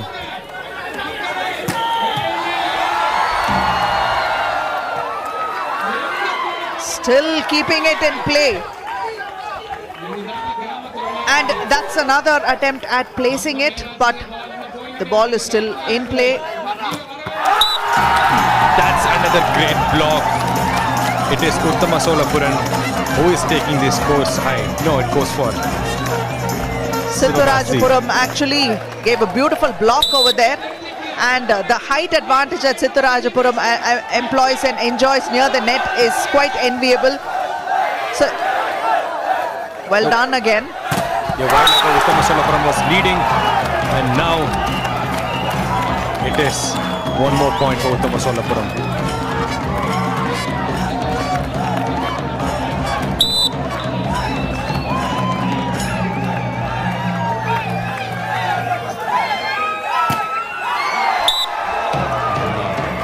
So this time it is Uttama Solapuram who are going to get the serve. Ball went out of bounds off the hands of Sitarajapuram. With the points so close to each other, it is so tough to determine right now the set belongs to whom. With the crowds cheering, the game is in a high form now. 3 out, 1 in. 3 out, 1 in. A substitution for Uttama Solapuram, and out goes number 3 Yuvaraj, and in comes Vadivel. Vadivel taking the serve, serving in the first zone.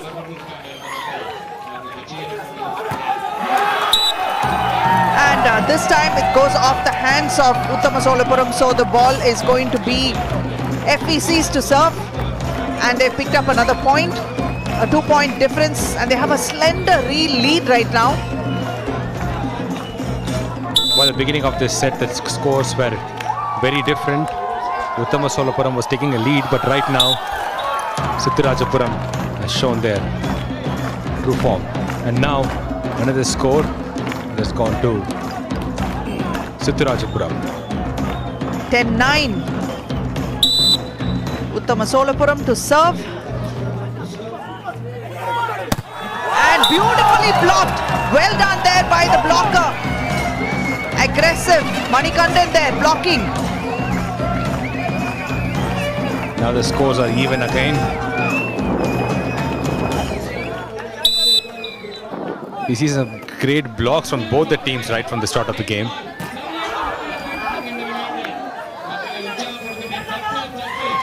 Oh, lovely place. Beautifully done. Waiting and seeing where the open area is, and zone 3 was exploited for that purpose only. The Salem team is showing their dominance again. Just when we thought the other team is gaining more points, they're slowly having their dominion again. There are timeout, and the coaches are having some busy discussions, letting the players know.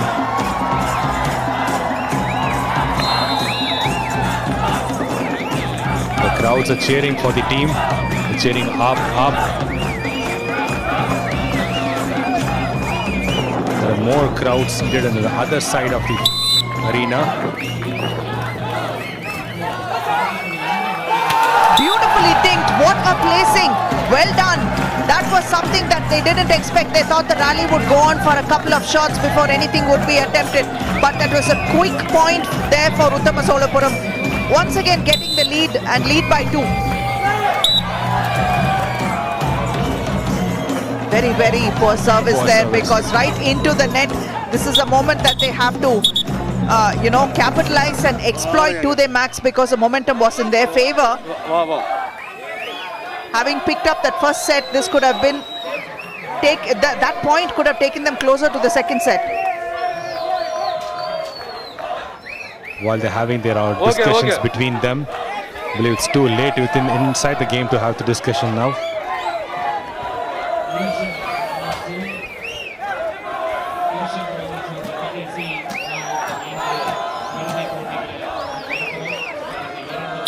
And we have Ayal Sami from Sitarajapuram doing the serve.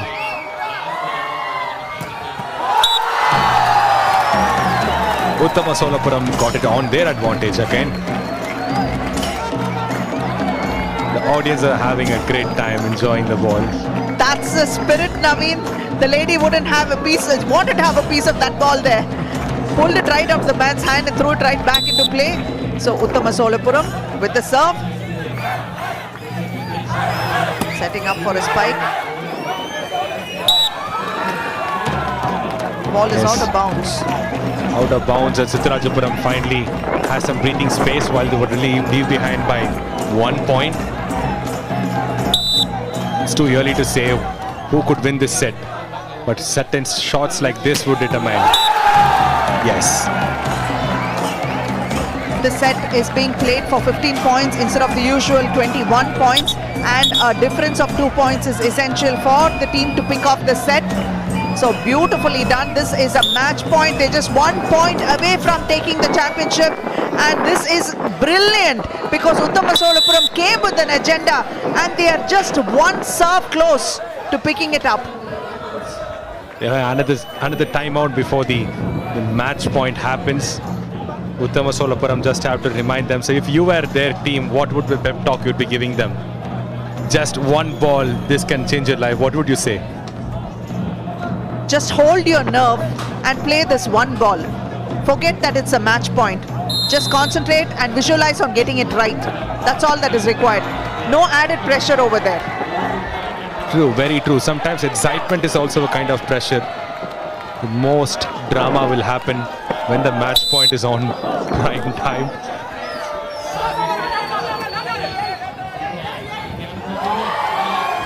Very well blocked over there. There was a tussle near the net, but well taken.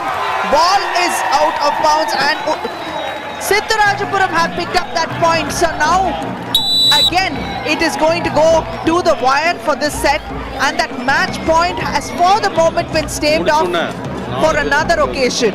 You can see the replay here. Ball went out of bounds here. He couldn't keep it in play.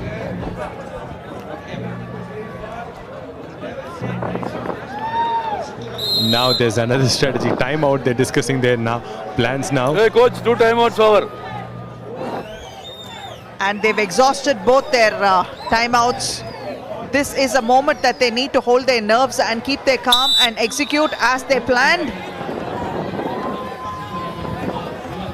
Well done! Yes! Beautifully done, and that is it, folks. Uttama Solapuram have realized their dream and achieved what they came out to achieve. 1 year's practice and the eyes on the title. It's theirs to enjoy and not a moment to grieve. It is FPCs to have lost and rue the missed chances. Uttama Solapuram are truly deserving champions. The story is about them. They've been waiting for years to get this trophy, or winner's trophy, from Sadhguru, and that has come true today. And it's a beautiful game, and not to forget that the other team is also given a great performance. But basically, I thought in the first game, we saw some drawbacks that led Sivagasi team, Sitarajapuram, lose some points then. There was a few moments where they could have taken it away from Uttama Solapuram, but it was creditable of them and credible game they played. They deserve to be here because they had practiced for this very, very hard, and they showed why they deserve to be here as well. So Uttama Solapuram have really done well so far. You can see the highlights over here, beautifully spiked, and they use those no man's land in the court to their advantage, exploiting all those dead zones. In fact, most of the points that they got came from exploiting those dead zones. Exactly, these are the kind of shots that also gained in their advantage. But Sitarajapuram did not have any control after the ball was going elsewhere. And there are some great blocks from the Sivagasi's Sitarajapuram team. We saw the great blocks from both the teams. Here's another example how that worked. And you can see how they have managed to keep the ball in play, and what a phenomenal outing this has been. So excitement ahead for Uttama Solapuram, a lot of celebration. While the celebration that we all waited for is yet to happen, the time for the winning team to get the trophy. It is an exciting year of the Gramotsavam 15th edition. And here we have Sadhguru walking with the other chief guests of the event.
The state of Tamil Nadu takes pride in being one of the cultural hubs of the country. The land is the birthplace for many age-old traditions and has a rich cultural heritage passed down for generations. One art form that is almost becoming lost to the people of Tamil Nadu is the ancient dance form of Kumiyattam. Kumiyattam has its roots in Hindu mythology, and every variant of the dance form is believed to narrate some particular tale of the gods. The Valli Kumiyattam tells the story of the Tamil deity Valli from her birthright to her marriage with Lord Murugan. According to mythological belief, Valli was born as a child in the womb by the divine sight of a sage. Found by the Kuras, Lord Murugan married Valli Amma in the form of Vridha while they were guarding the grain according to clan custom. The place where this happened is Kathirkamam, a shrine located in the south of Sri Lanka. So far, around 50,000 ladies have been trained for reviving this folk art in the Kongu belt. Today, 1,200 dancers from Erode, Tirupur, Coimbatore will offer Valli Kumiyattam.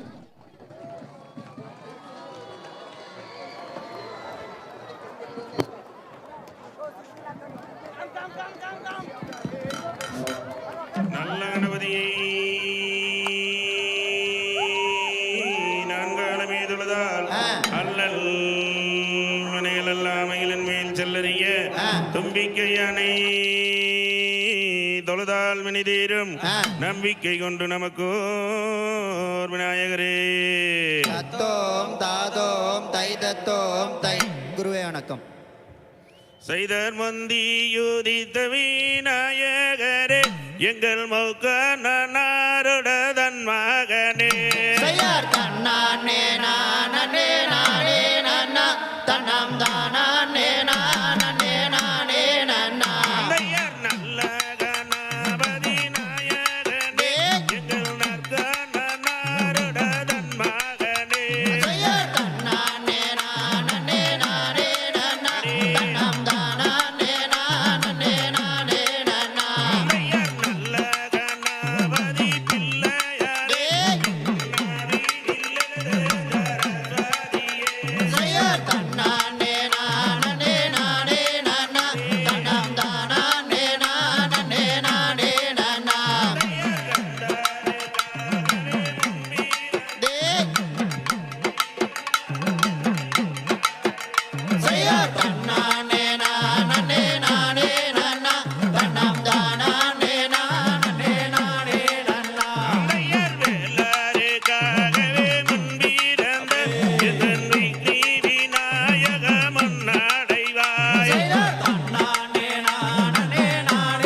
தத்தினம் தைதை தாதோம் தைதை ஆம் சை செய்யார் தன்னே நன்னே நானே நன்னா நானே நன்னா நானே நன்னே நானே நன்னா தத்தினம் தைதை தாதோம் தைதை தாம் செய்யார் தன்னே நன்னே நானே நன்னா நானே நன்னா நானே நன்னே நானே நன்னா தத்தினம் தைதை தாதோம் தைதை தாம் செய்யார் தன்னே நன்னே நானே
தையதோம் தாதா தையன் தையத்தோம் தை. காரண பொருளே போற்றி காரண பொருளே போற்றி. கடாச்சம் தந்தருள்வாய் போற்றி. கடாச்சம் தந்தருள்வாய் போற்றி. பாரினில் சிறக்கும் தெய்வம். பாரினில் சிறக்கும் தெய்வம். பழனியின் கிரியோன் போற்றி. பழனியின் கிரியோன் போற்றி. ஆடினோருக்கும் வாழி. ஆடினோருக்கும் வாழி. பாடினோருக்கும் வாழி. பாடினோருக்கும் வாழி. பார்த்தோருக்கும் வாழி. பார்த்தோருக்கும் வாழி. கேட்டோருக்கும் வாழி. கேட்டோருக்கும் வாழி. அருள்மிகு வாழதண்டவாணிக்கு அரோகரா.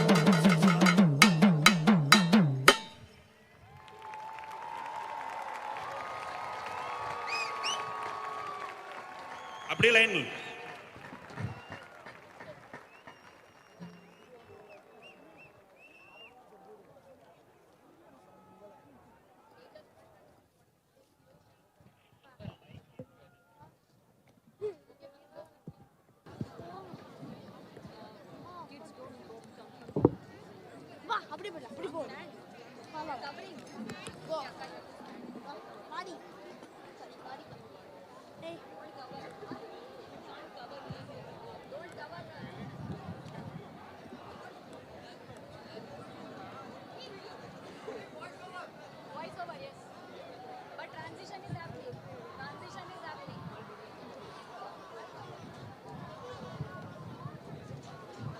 Welcome the audience.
India to come to the dais.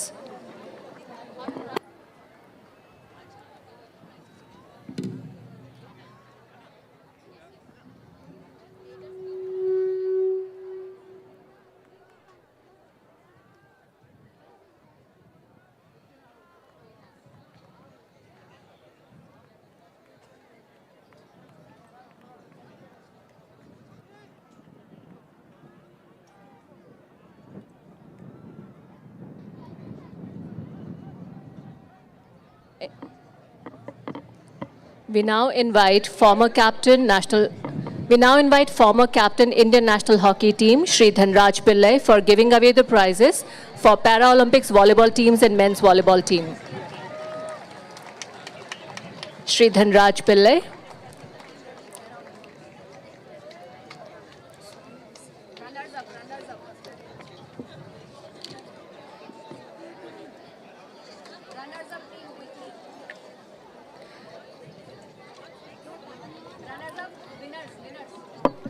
Runner-up Paralympic volleyball team is Kumari Kings from Kanyakumari. A big round of applause for Kumari Kings from Kanyakumari.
the winners of Paralympics volleyball team, Coimbatore Para Volleyball Association. A huge round of applause for Coimbatore Para Volleyball Association.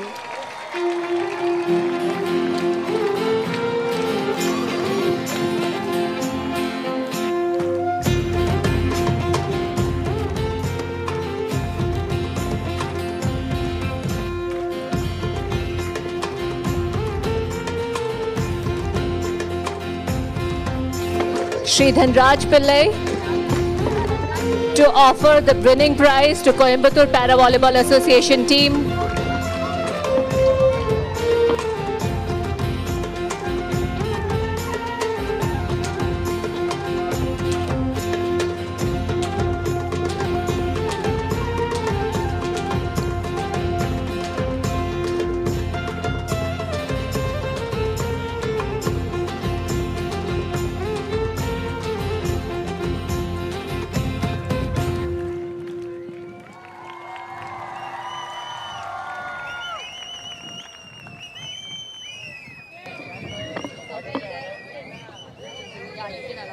Coming up next is the men's volleyball team. You all watched the match just now. How was it?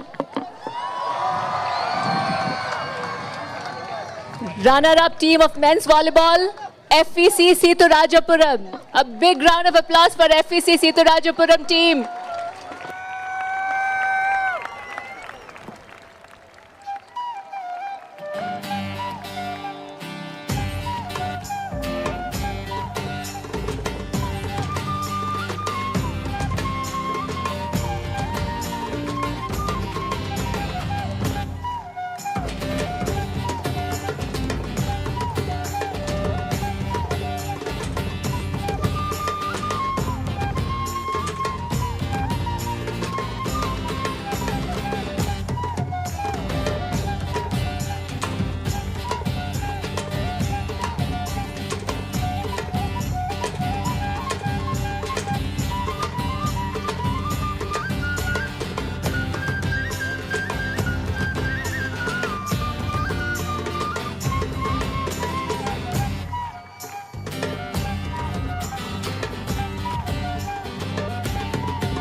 The winner team for men's volleyball, Uttama Solapuram Volleyball Club. A huge round of applause for Uttama Solapuram Volleyball Club.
Not.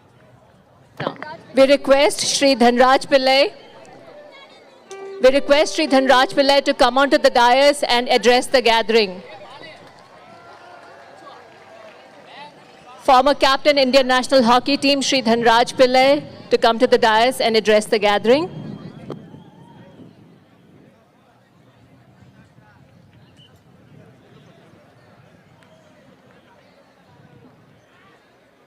Respected Sadhguru,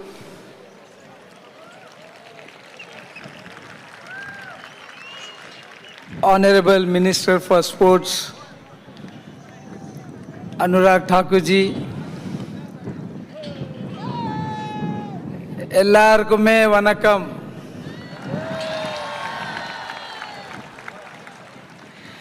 என்னோட தமிழ் அவ்வளோ நல்லா இல்லை, மகாராஷ்டிராவில் பிறந்திருக்கேன்.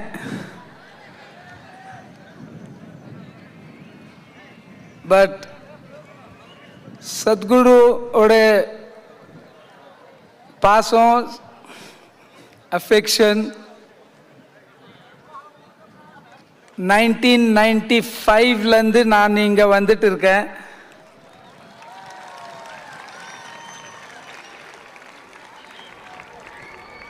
Atlanta Olympics போகிறதுக்கு முன்னால் Indian hockey team இங்கே வந்திருந்தது.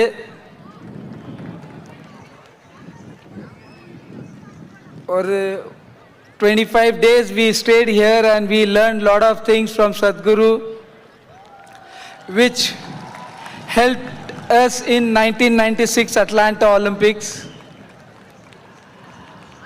And almost 28 years I am associated with Isha and Sadhguru. Whenever I am here, I feel like I am in Sadhguru's feet, because Sadhguru's blessings always there for me and for my family. Thank you so much for inviting me with our beloved sports minister. Sir, thank you so much. आपने जो कुछ भी sports के लिए किया, Tokyo Olympic के बाद अभी हमारी टीम एशियन गेम्स में गई है और दिन पे दिन हमारे एथलीट्स ऊपर ही जा रहे हैं.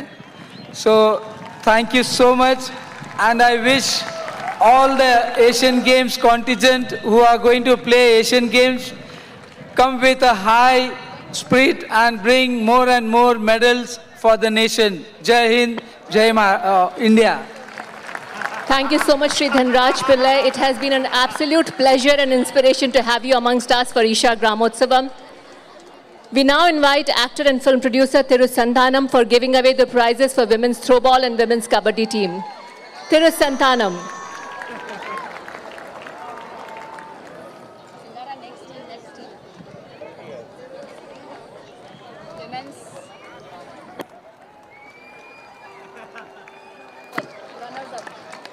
I can't see anything. The runner-up for women's throwball, Black Panthers Maragodu team from Kodagu district, Karnataka. A big round of applause for Maragodu team from Kodagu district, Karnataka.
The winning team of women's throwball, PG Pudur team from Coimbatore.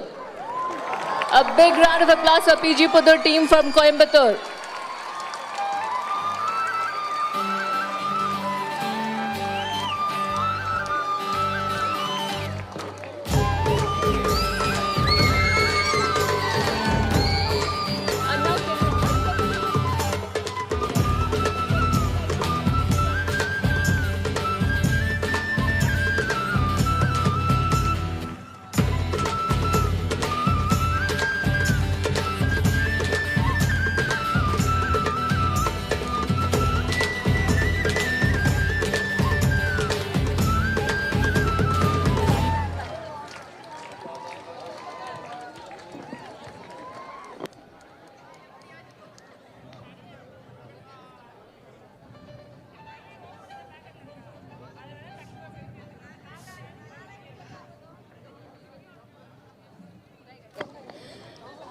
Coming up, women's kabaddi team, runner-up team, Dindigul. Women's Kabaddi Dindigul team, runner-up for Women's Kabaddi.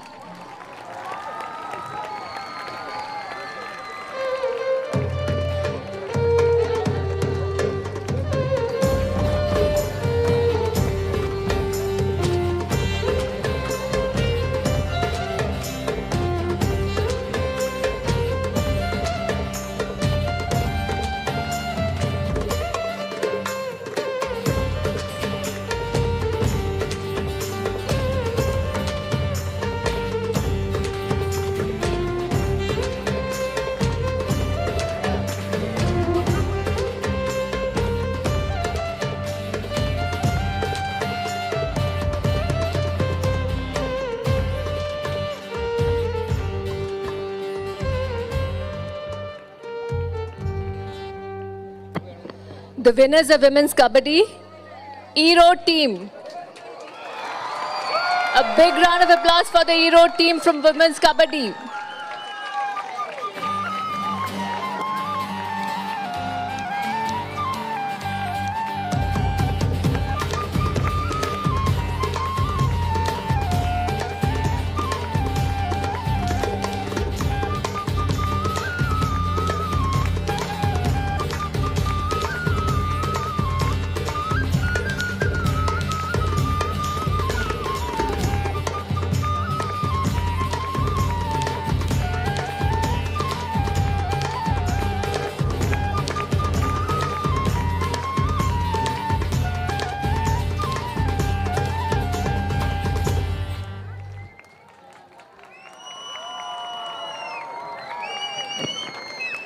We now request Thiru Santanam to address the gathering. Thiru Santanam to address the gathering.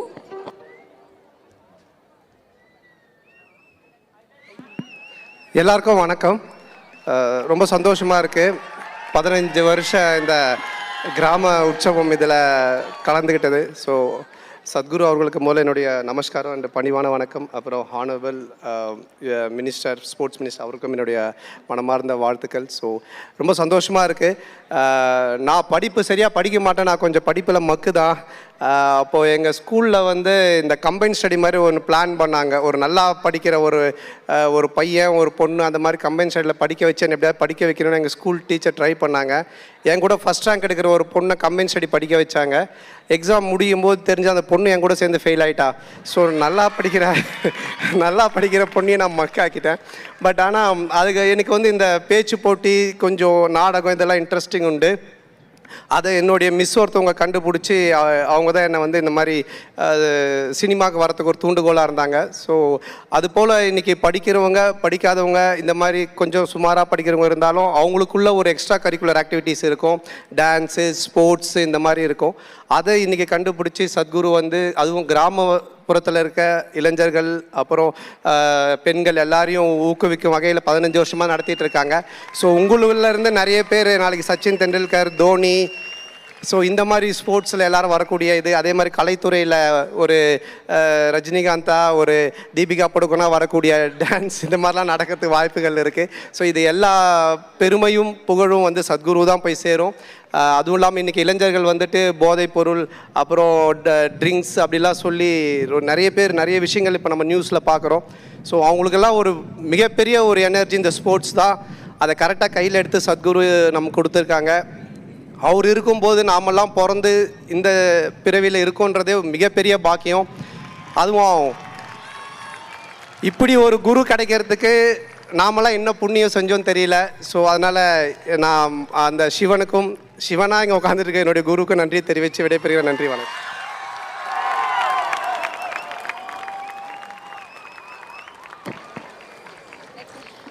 We now invite Sri Anurag Thakur for giving away the prizes for men's Kabaddi teams. The runner-up team, Virudhunagar. Virudhunagar men's Kabaddi team.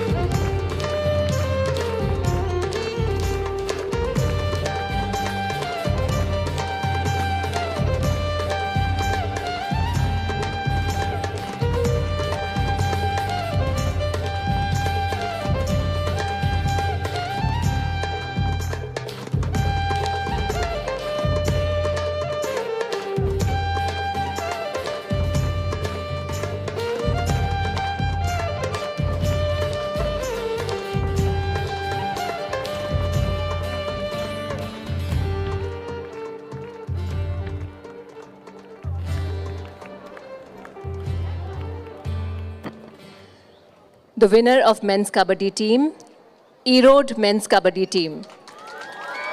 A big round of applause for Erode's men's kabaddi team.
We now request Shri Anurag Thakur to address the gathering. We request Shri Anurag Thakur to address the gathering.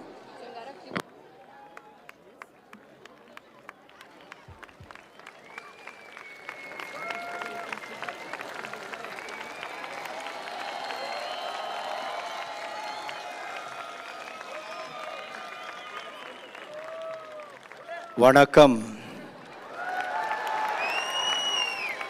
Namaste. Most respected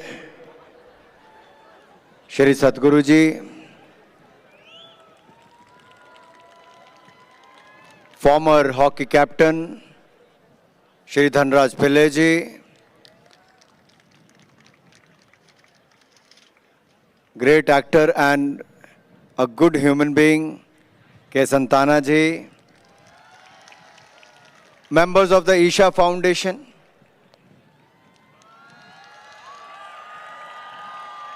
players, coaches, and the followers of Sadhguru.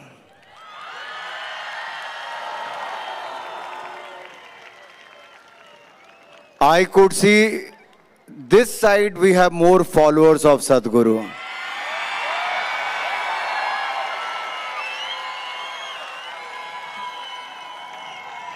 Do we have Sadhguru followers here this side as well?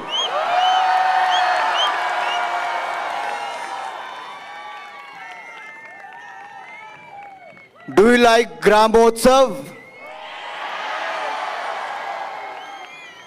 Do you think it should happen every year? This is the 15th Gramotsav. So clap 15 times for the Gramotsav and the Isha Foundation.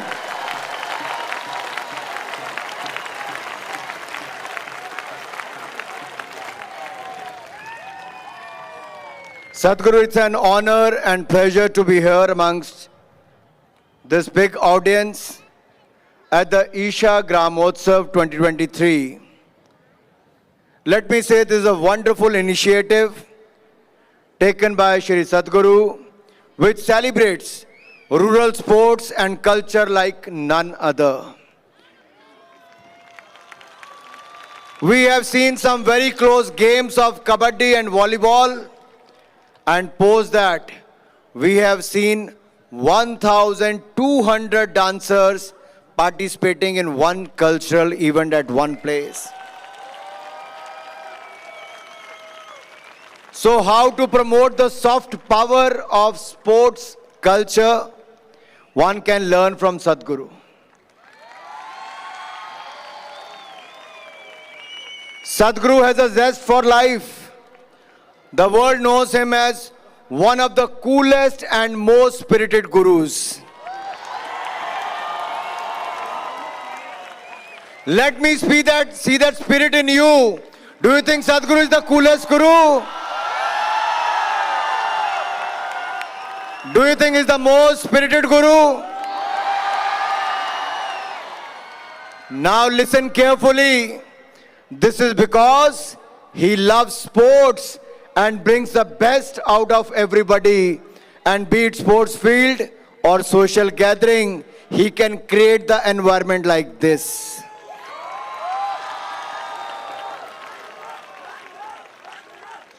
In a way, Gramotsav is an apt reflection of Sadhguru's playful approach to life. It has been very heartening to see Sadhguru and Isha Outreach actively and participate in Khelo India and Fit India movements as well. These programs are the brainchild of our visionary Prime Minister Shri Narendra Modi ji and have become so popular across the nation. अगर हर गुरु सदगुरु की तरह हो जाए, खेलों की तरह इतना बड़ा विशाल कार्यक्रम करे, तो देश से नशे की मुक्ति हो जाए.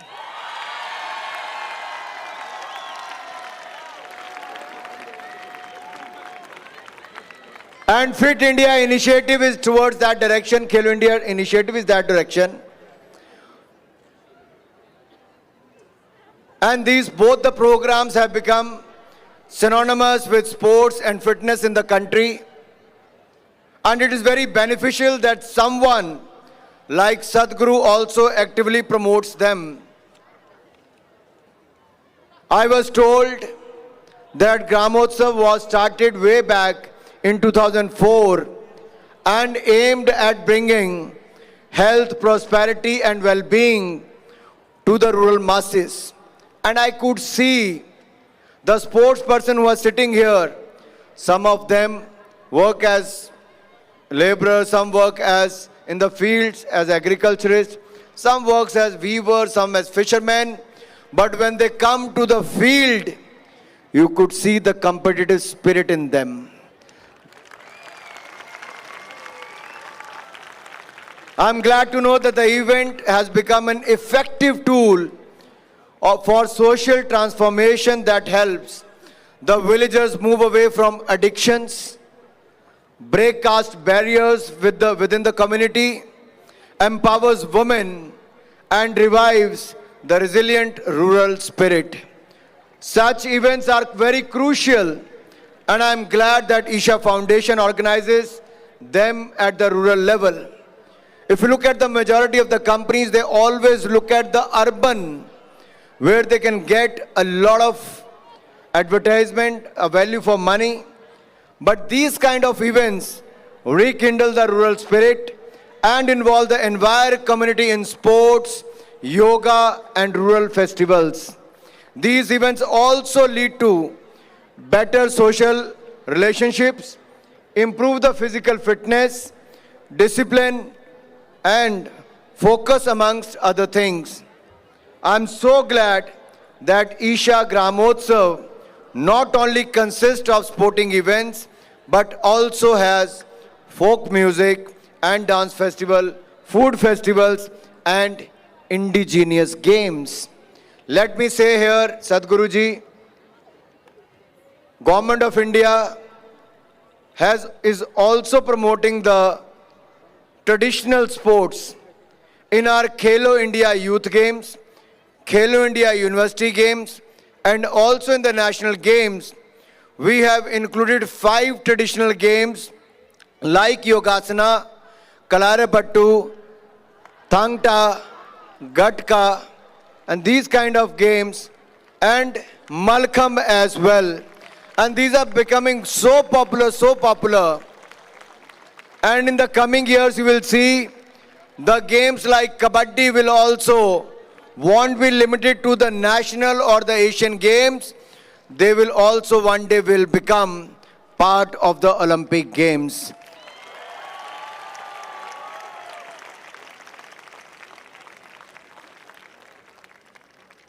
If other games like judo, karate and such other games can become Olympic Games, what can stop Kalarapattu, Malkham, Kabaddi and such games to become a part of the Olympic Games for the future? And if India is so willing to host the 2036 Olympic Games, if that can happen in India, do you think India should bid for the 2036 Olympic Games? Are you ready? Is India ready? Bharat में करने चाहिए Olympic Games. We are working in that direction. And Dhanraj ji, let me assure you, it won't get us bad name like the Commonwealth. It will be as hit as G20, which happened recently. We want to host more and more tournaments and promote games.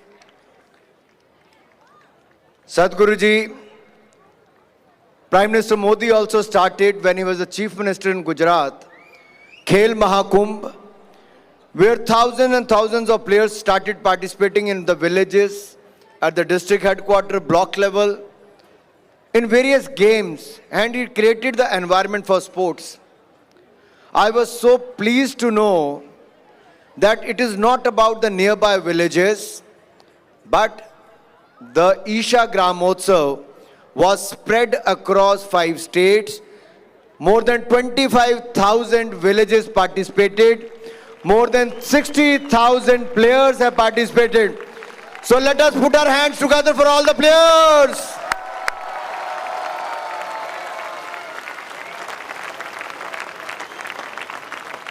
With Gramotsav, Isha Foundation has rejuvenated the spirit of rural India, empowering communities, traditions and local culture. And let me tell you one thing. In 2018, Honorable President of India has conferred the Rashtriya Khel Protsahan Puraskar to none other than Sadhguru's Isha Foundation.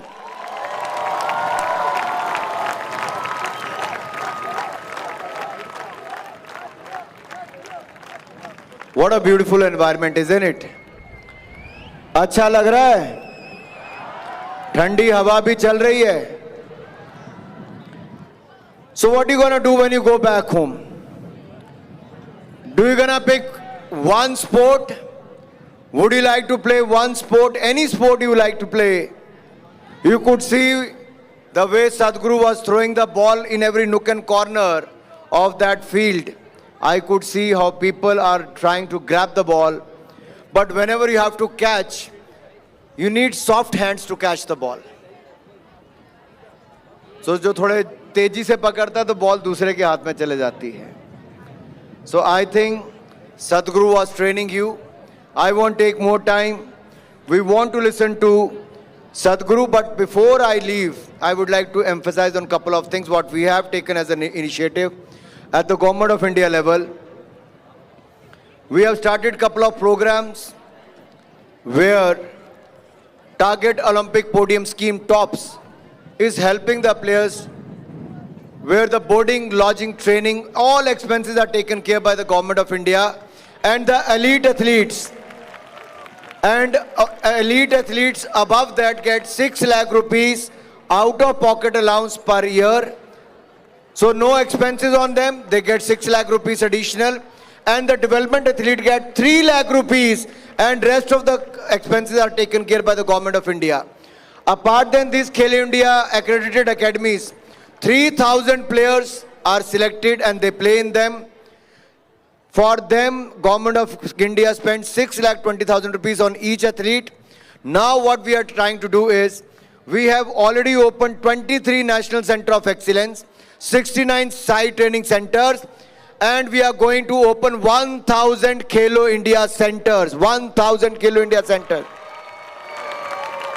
How many years it should take? How many years it should take? We're gonna complete in this year and dedicate 1,000 Khelo India centers to our Bharat. On the National Women's Day, we have started the Asmita Khelo India Women's League in more than 10 sports, which will have more competitions and tournaments across age groups. In this year, the Das Ka Dam initiative in March, empowering women through sports, close to 15,000 women participated that day. So let me say here, when I met Sadhguru, he took me to one old woman who also came to the stage, Amma. I could see Sadhguru hugging her and telling me that she participated a few years back. She's standing there in a white sari. She was 70 years plus at that time. She came with her daughter-in-law and grandchildren and participated in the event. So that is the spirit of Bharat. That is the spirit of Gramotsav. That is the spirit of Isha. And let us keep our spirits high. And if you want this kind of Gramotsav to happen next year, then let us put our hands together for all the players and the Isha Foundation volunteers.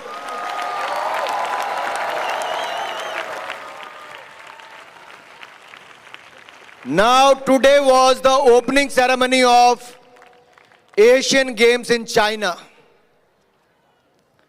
But the India Sports Minister is standing here in front of you. And asking you, would you like to cheer for India? Then cheer with me and let us see. Let us win the record medals in this edition of Asian Games. India! India!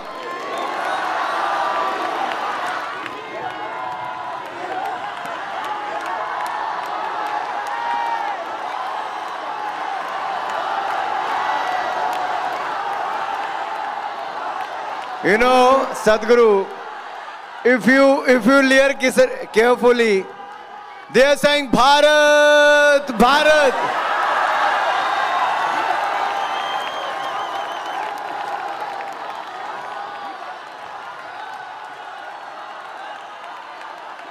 So that's the spirit of Bharat, and we're gonna win the highest medals this time. Thank you for listening to me. Jai Hind, Jai Bharat. Thank you, Shri Anurag Thakur, for that most invigorating address. We now invite Shri Dhanraj Pillai and Thirusantanam to come to the dais. We would like to request Sadhguru to offer a token of our gratitude to Shri Dhanraj Pillai, Thirusantanam and Shri Anurag Thakur.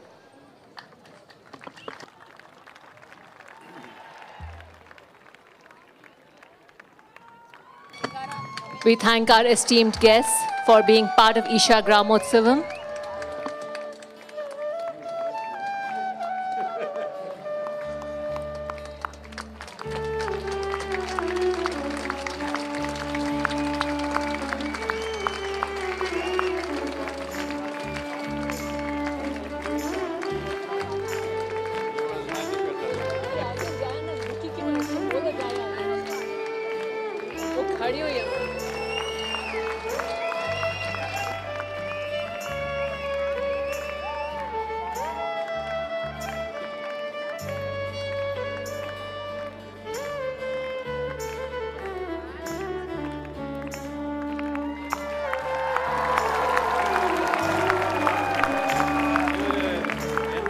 விளையாடல அதுக்காக அவருக்கு award கொடுக்கணும்.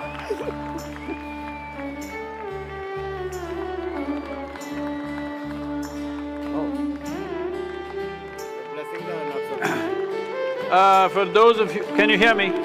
Hello? For those of you who do not know this, our Honorable Minister Anurag Thakur ji was in the India under-19 cricket team at one time. So, as far as I know, I don't know if I don't remember, my memory is right. As far as I know, probably this is the first sports minister that I'm seeing who's actually a sportsman.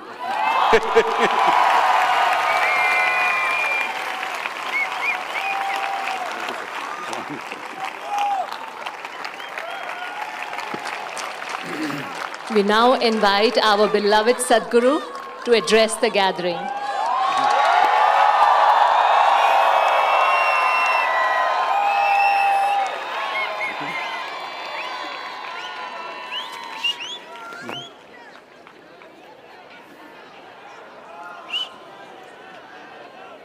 வெளியாட்டம் ஒன்றும் உயிரே இல்லை. வெளியாட்டம், கொண்டாட்டம், முன்னேற்றம். பத்தல. வெளியாட்டம், கொண்டாட்டம், முன்னேற்றம்.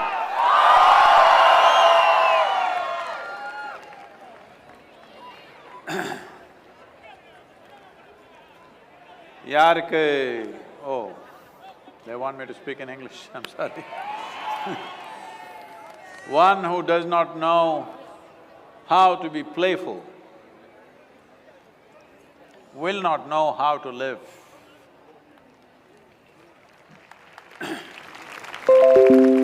One who is not playful with every aspect of life, that person will carry life as a terrible burden upon themselves. If you want to carry this life light, doesn't matter what is the nature of your activity. If you want to carry your life light, you need to be playful. Playfulness is the basis of celebration. Unfortunately, most people think celebration means they must eat more, drink more, get sick the next day. Only if you're playful, there is celebration in your life. Otherwise, just decorations, food, drink doesn't make celebration, it just makes you sick. Celebration is possible only when you're playful. So it's fantastic to see that across 25,000 villages, over 60,000 participants or players, and all of them, hundreds and thousands of spectators in those villages, all at some point not knowing what they're doing, they jumped, screamed, yelled, laughed, cried. This is what is needed to make life happen. Especially in the rural parts of our beloved Bharat. Unfortunately, because of over 250 years of very tyrannical oppression that we have faced, in the last 8 to 10 generations, a large segment of our population has lived worse than cattle in terms of what they have, because everything that they had was taken away. Their industry was taken away, their craft was taken away, their competence was taken away. They were forced to do subsistence farming. You must understand, India was not an agricultural country. It was a manufacturing country, it was a trading country. We were accounting for over 33% of the world's exports, over 24% of the world's economy just 300 years ago. But because industry was systematically destroyed, trade was destroyed, because of that, subsistence farming became the only way to survive. And we started writing in our books that we are an agricultural nation. We are not an agricultural nation. Yes, of course we did agriculture, but we were an industrial and trading nation. So, because of this, it has been an uphill task for our rural populations to rise, but We are at a time where, well, it's being described as Amrit Kal. I hope Amrit reaches everybody in the country. I drink Amrut, you drink Amrut, that's not important. Everybody must drink Amrut. Only then we are a successful nation. So, today being here at this Gramotsavam, the spirit of the youth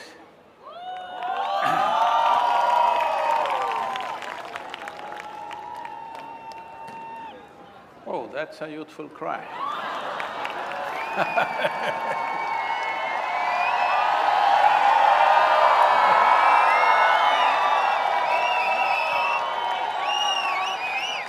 Because being in agriculture, there are many issues. One thing is, because we've been farming for a few thousand years and generation after generation, land has been divided within the family, and today average land holding has become just 2.25 acres of land per family, which is the average. It is extremely difficult for anybody to prosper with just 2.25 acres of land and investing on that land. So for every 2 acres plus, we are putting a borewell, we have an electric connection, we have barbed wire fences, and in the end, the produce doesn't have the power of scale. So, in many ways, the rural societies in the country have been exploited because they just don't have the power of scale. So because of this, agriculture has always been a back-breaking activity, but they did not mind breaking their backs because there was a joy of being with nature, working with the soil, being alive to life around them. But unfortunately, in the last few decades, agriculture has become a heartbreaking activity. One reason, there are many reasons, all of it we cannot fix, but one basic reason is, we must understand in this culture, in this civilization, agriculture was not just done as business, it was an engagement with life. It was an engagement with the planet. We call the soil that we walk upon as mother, Thaimannu, we said in Tamil Nadu. We did not step on our land without bowing down to it. I saw today some of our boys, before they step into the volleyball court there, you must keep that. Always you must keep that you bow down to everything that matters in your life. You bow down to everything that matters in your life. Every human being, it doesn't matter whether it's a man, woman, child, animal, tree, rock, we bow down because all of these things make our life. This is the culture, this is the civilization which bows down to everything that we see, because everything matters. This is… today is being taught as ecological sciences all over the world, that we bow down to everything, we valued everything equally, it doesn't matter small or big. This is the basic ecological sense. But this heartbreaking activity has become the way it's become because all the culture has slowly been removed, that only people who dance are on the screen, either in the movie or on the television. People have forgotten to sing, people have forgotten to dance, people have forgotten to celebrate, they're only watching it in the cinema. So it is time we bring back, because at one time, if you want to plow the land, there was a song and dance for that. If there is planting, there was a song and dance for that. Weeding, there was a song and dance for that. Harvesting, of course, was full of song and dance. Bringing this back is very important for rural communities, because if you don't bring liveliness into their activity, if you try to do agriculture, especially small farmers' agriculture, like a business, your heart will break for sure. Back, of course, will break, but heart also will break. It's very important that we bring back this music and dance, these wonderful people, I didn't get the name of the village, all the girls dancing with their dindigal weaving skirts that they were wearing. It's fantastic that 1,200 girls are dancing at a time, pretty synchronized. And the little one, where is that little one? She was dancing, and I'm noticing that girl, that little one, knows every step. Every step she knows. She's not looking at anybody, she knows what to do. This is good. It's important at a very young age, music, dance, celebration. Celebration should become way of life. Celebration is not something that you do once in a way. Well, our minister was saying I was throwing ball at people because people watch… their idea of sport is watching a cricket game on the television, then commenting how Virat Kohli does not know how to bat, he should have done this, he should have done that. They're all experts sitting at home, overeating, and they know how to hit the ball. They know how to coach Virat Kohli, right? But you throw a tennis ball, they can't catch it, all over the place. So just to catch a ball, what it takes? It takes something, it takes a certain level of focus and involvement. This is the best thing about the game. You can go to your school without involvement. You can go to your job without involvement. You can even get married without involvement. You know but you can't play a game without involvement. That is the most important thing about playing a game. Without involvement, it'll not happen. You must understand, without absolute involvement, your life will not happen. You will pass through life without living life. So, being a game for life, being a sport for life is most important. All of you, our minister was saying you must play some game. I don't know what your conditions are, you live in an apartment building or somewhere. Well, you can at least throw a ball at each other. No, Sadhguru, we don't have a ball. Throw an onion. Oh no, Sadhguru, onion is too expensive. Okay, throw potato. Something, make it playful. Husband and wife who are having lot of issues, throw something at each other, not in anger, not in anger. Playfully, throw something at each other, catch and throw, you will see many things will change about you and your relationships and your situations. It's important that you bring playfulness. It's important that you bring playfulness. Only your whatever, Santanam is here, I'm not commenting about them. Only your cinema star should not dance. You must dance, at least in your home.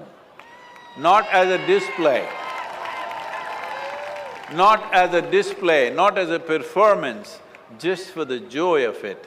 Because dance for the body is like laughter for a conversation. That's how it is. So, we are at a juncture where Bharat is on the way.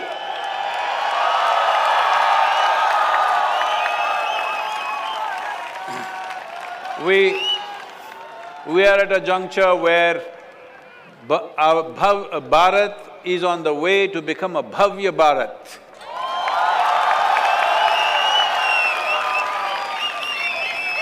To make this civilization, when we had the highest level of mathematics, when we had the highest level of astronomy, we had the highest understanding of chemistry, we had the highest access to astronomical aspects of life, when the rest of the world did not know 1, 2, 3. So, a civilization like this has taken a beating. Over 800, 900 years of invasions, occupations, we have taken a beating. But now we are rising to become a Bhavya Bharat. It is very important. Do not think this is Prime Minister's job, Minister's job. Yes, they are doing what they can. It is the duty of every citizen, everybody who has any love for their own life must make this happen.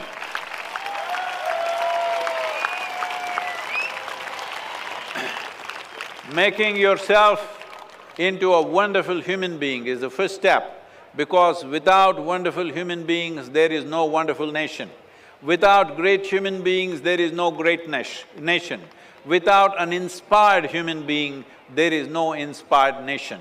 It is time that every one of us stand up, because this is a possibility that has come to us after nearly over 500, 600 years. The possibility has come. It's my wish that this must happen in this generation.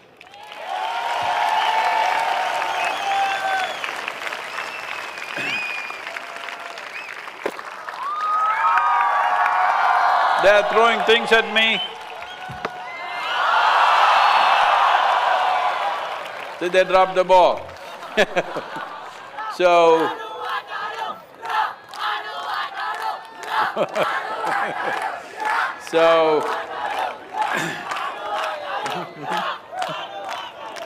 So, it's very important. You must understand, being playful is not just about play. Being playful is about facilitating life in the most exuberant way possible. If you lose your exuberance, if you lose your playfulness, depression is a natural process. And predicting there is going to be a mental health pandemic. At a time like this, play becomes very, very important. If you bring that playfulness into your life, I promise you, you will never be mentally ill, for sure. You will never be depressed. You will never be frustrated with anything. So play is not just in the field of playing a game, bringing that playfulness into every aspect of your life. First of all, who the hell are you? You are just a pop-up on this planet. You pop up and you pop out. We are all here for a brief amount of time. Let's not take ourselves so seriously that we cannot even play.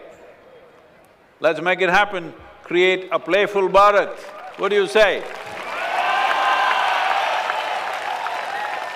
There are people with certain competence who are playing high level of sport for competitive purposes to bring greatness to the country, medals, gold, silver, bronze, all that stuff.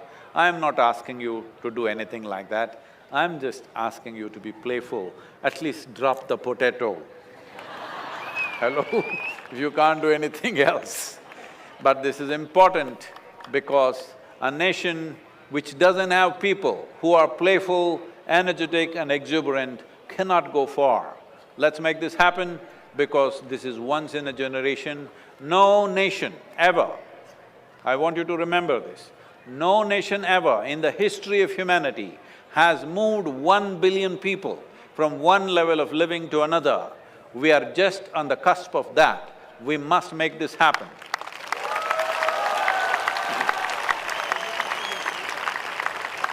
Well, of course, you will be thinking, no, there are some nations who have done it. Yes, they have.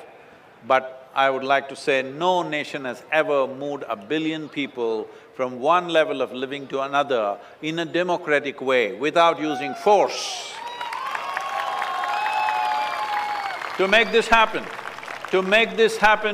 either we should use a gun, threaten you with your life, but if you are an exuberant, playful person, we will not need that, because we have no such means. We are a democratic nation.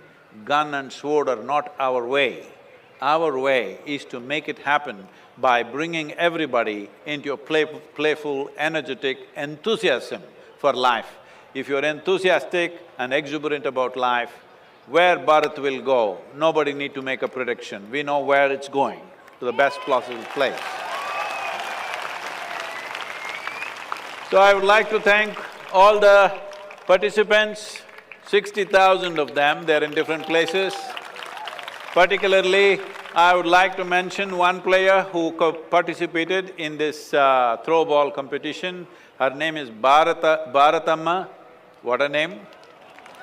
She's she's from Telangana. She's 75.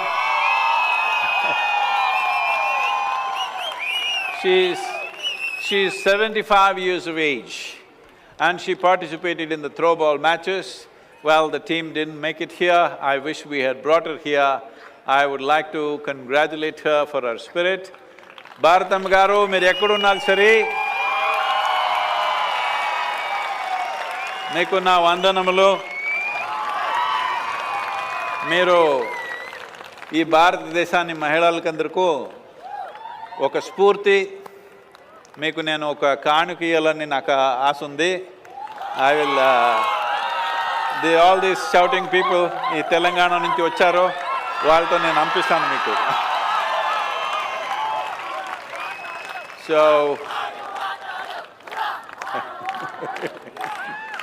and all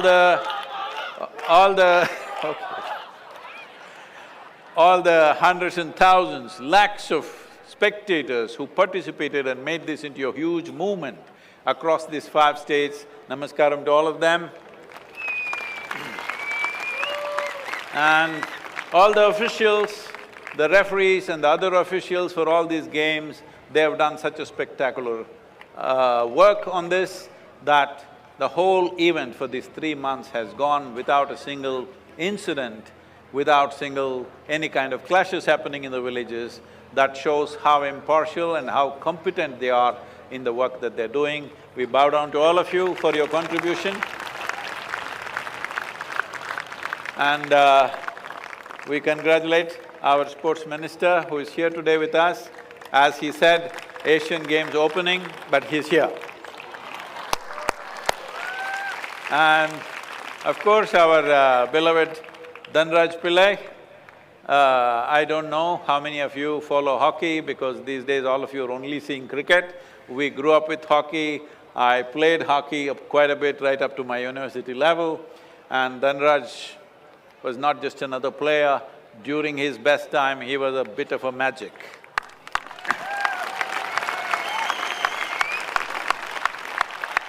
And Santanam is here and everybody says he's very funny. I've not seen his movies, but thank you for being here. And all of you, wonderful, let's make it happen.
தினம் அது ஓடுது சுகம் தனையது தேடுது உயிரின் உறவு உணர்ந்திடாமலே அலை அலை அலை அலை அலை அலை அலை அலை அலை அலை அலை என மனம் தினம் அது ஓடுதே சுகம் தனையது தேடுது உயிரின் உறவு உணர்ந்திடாமலே ஏலேலோ அலேசா ஏலேலோ ஏலேலோ அலேசா ஏலேலோ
கைகட்டி நட்பு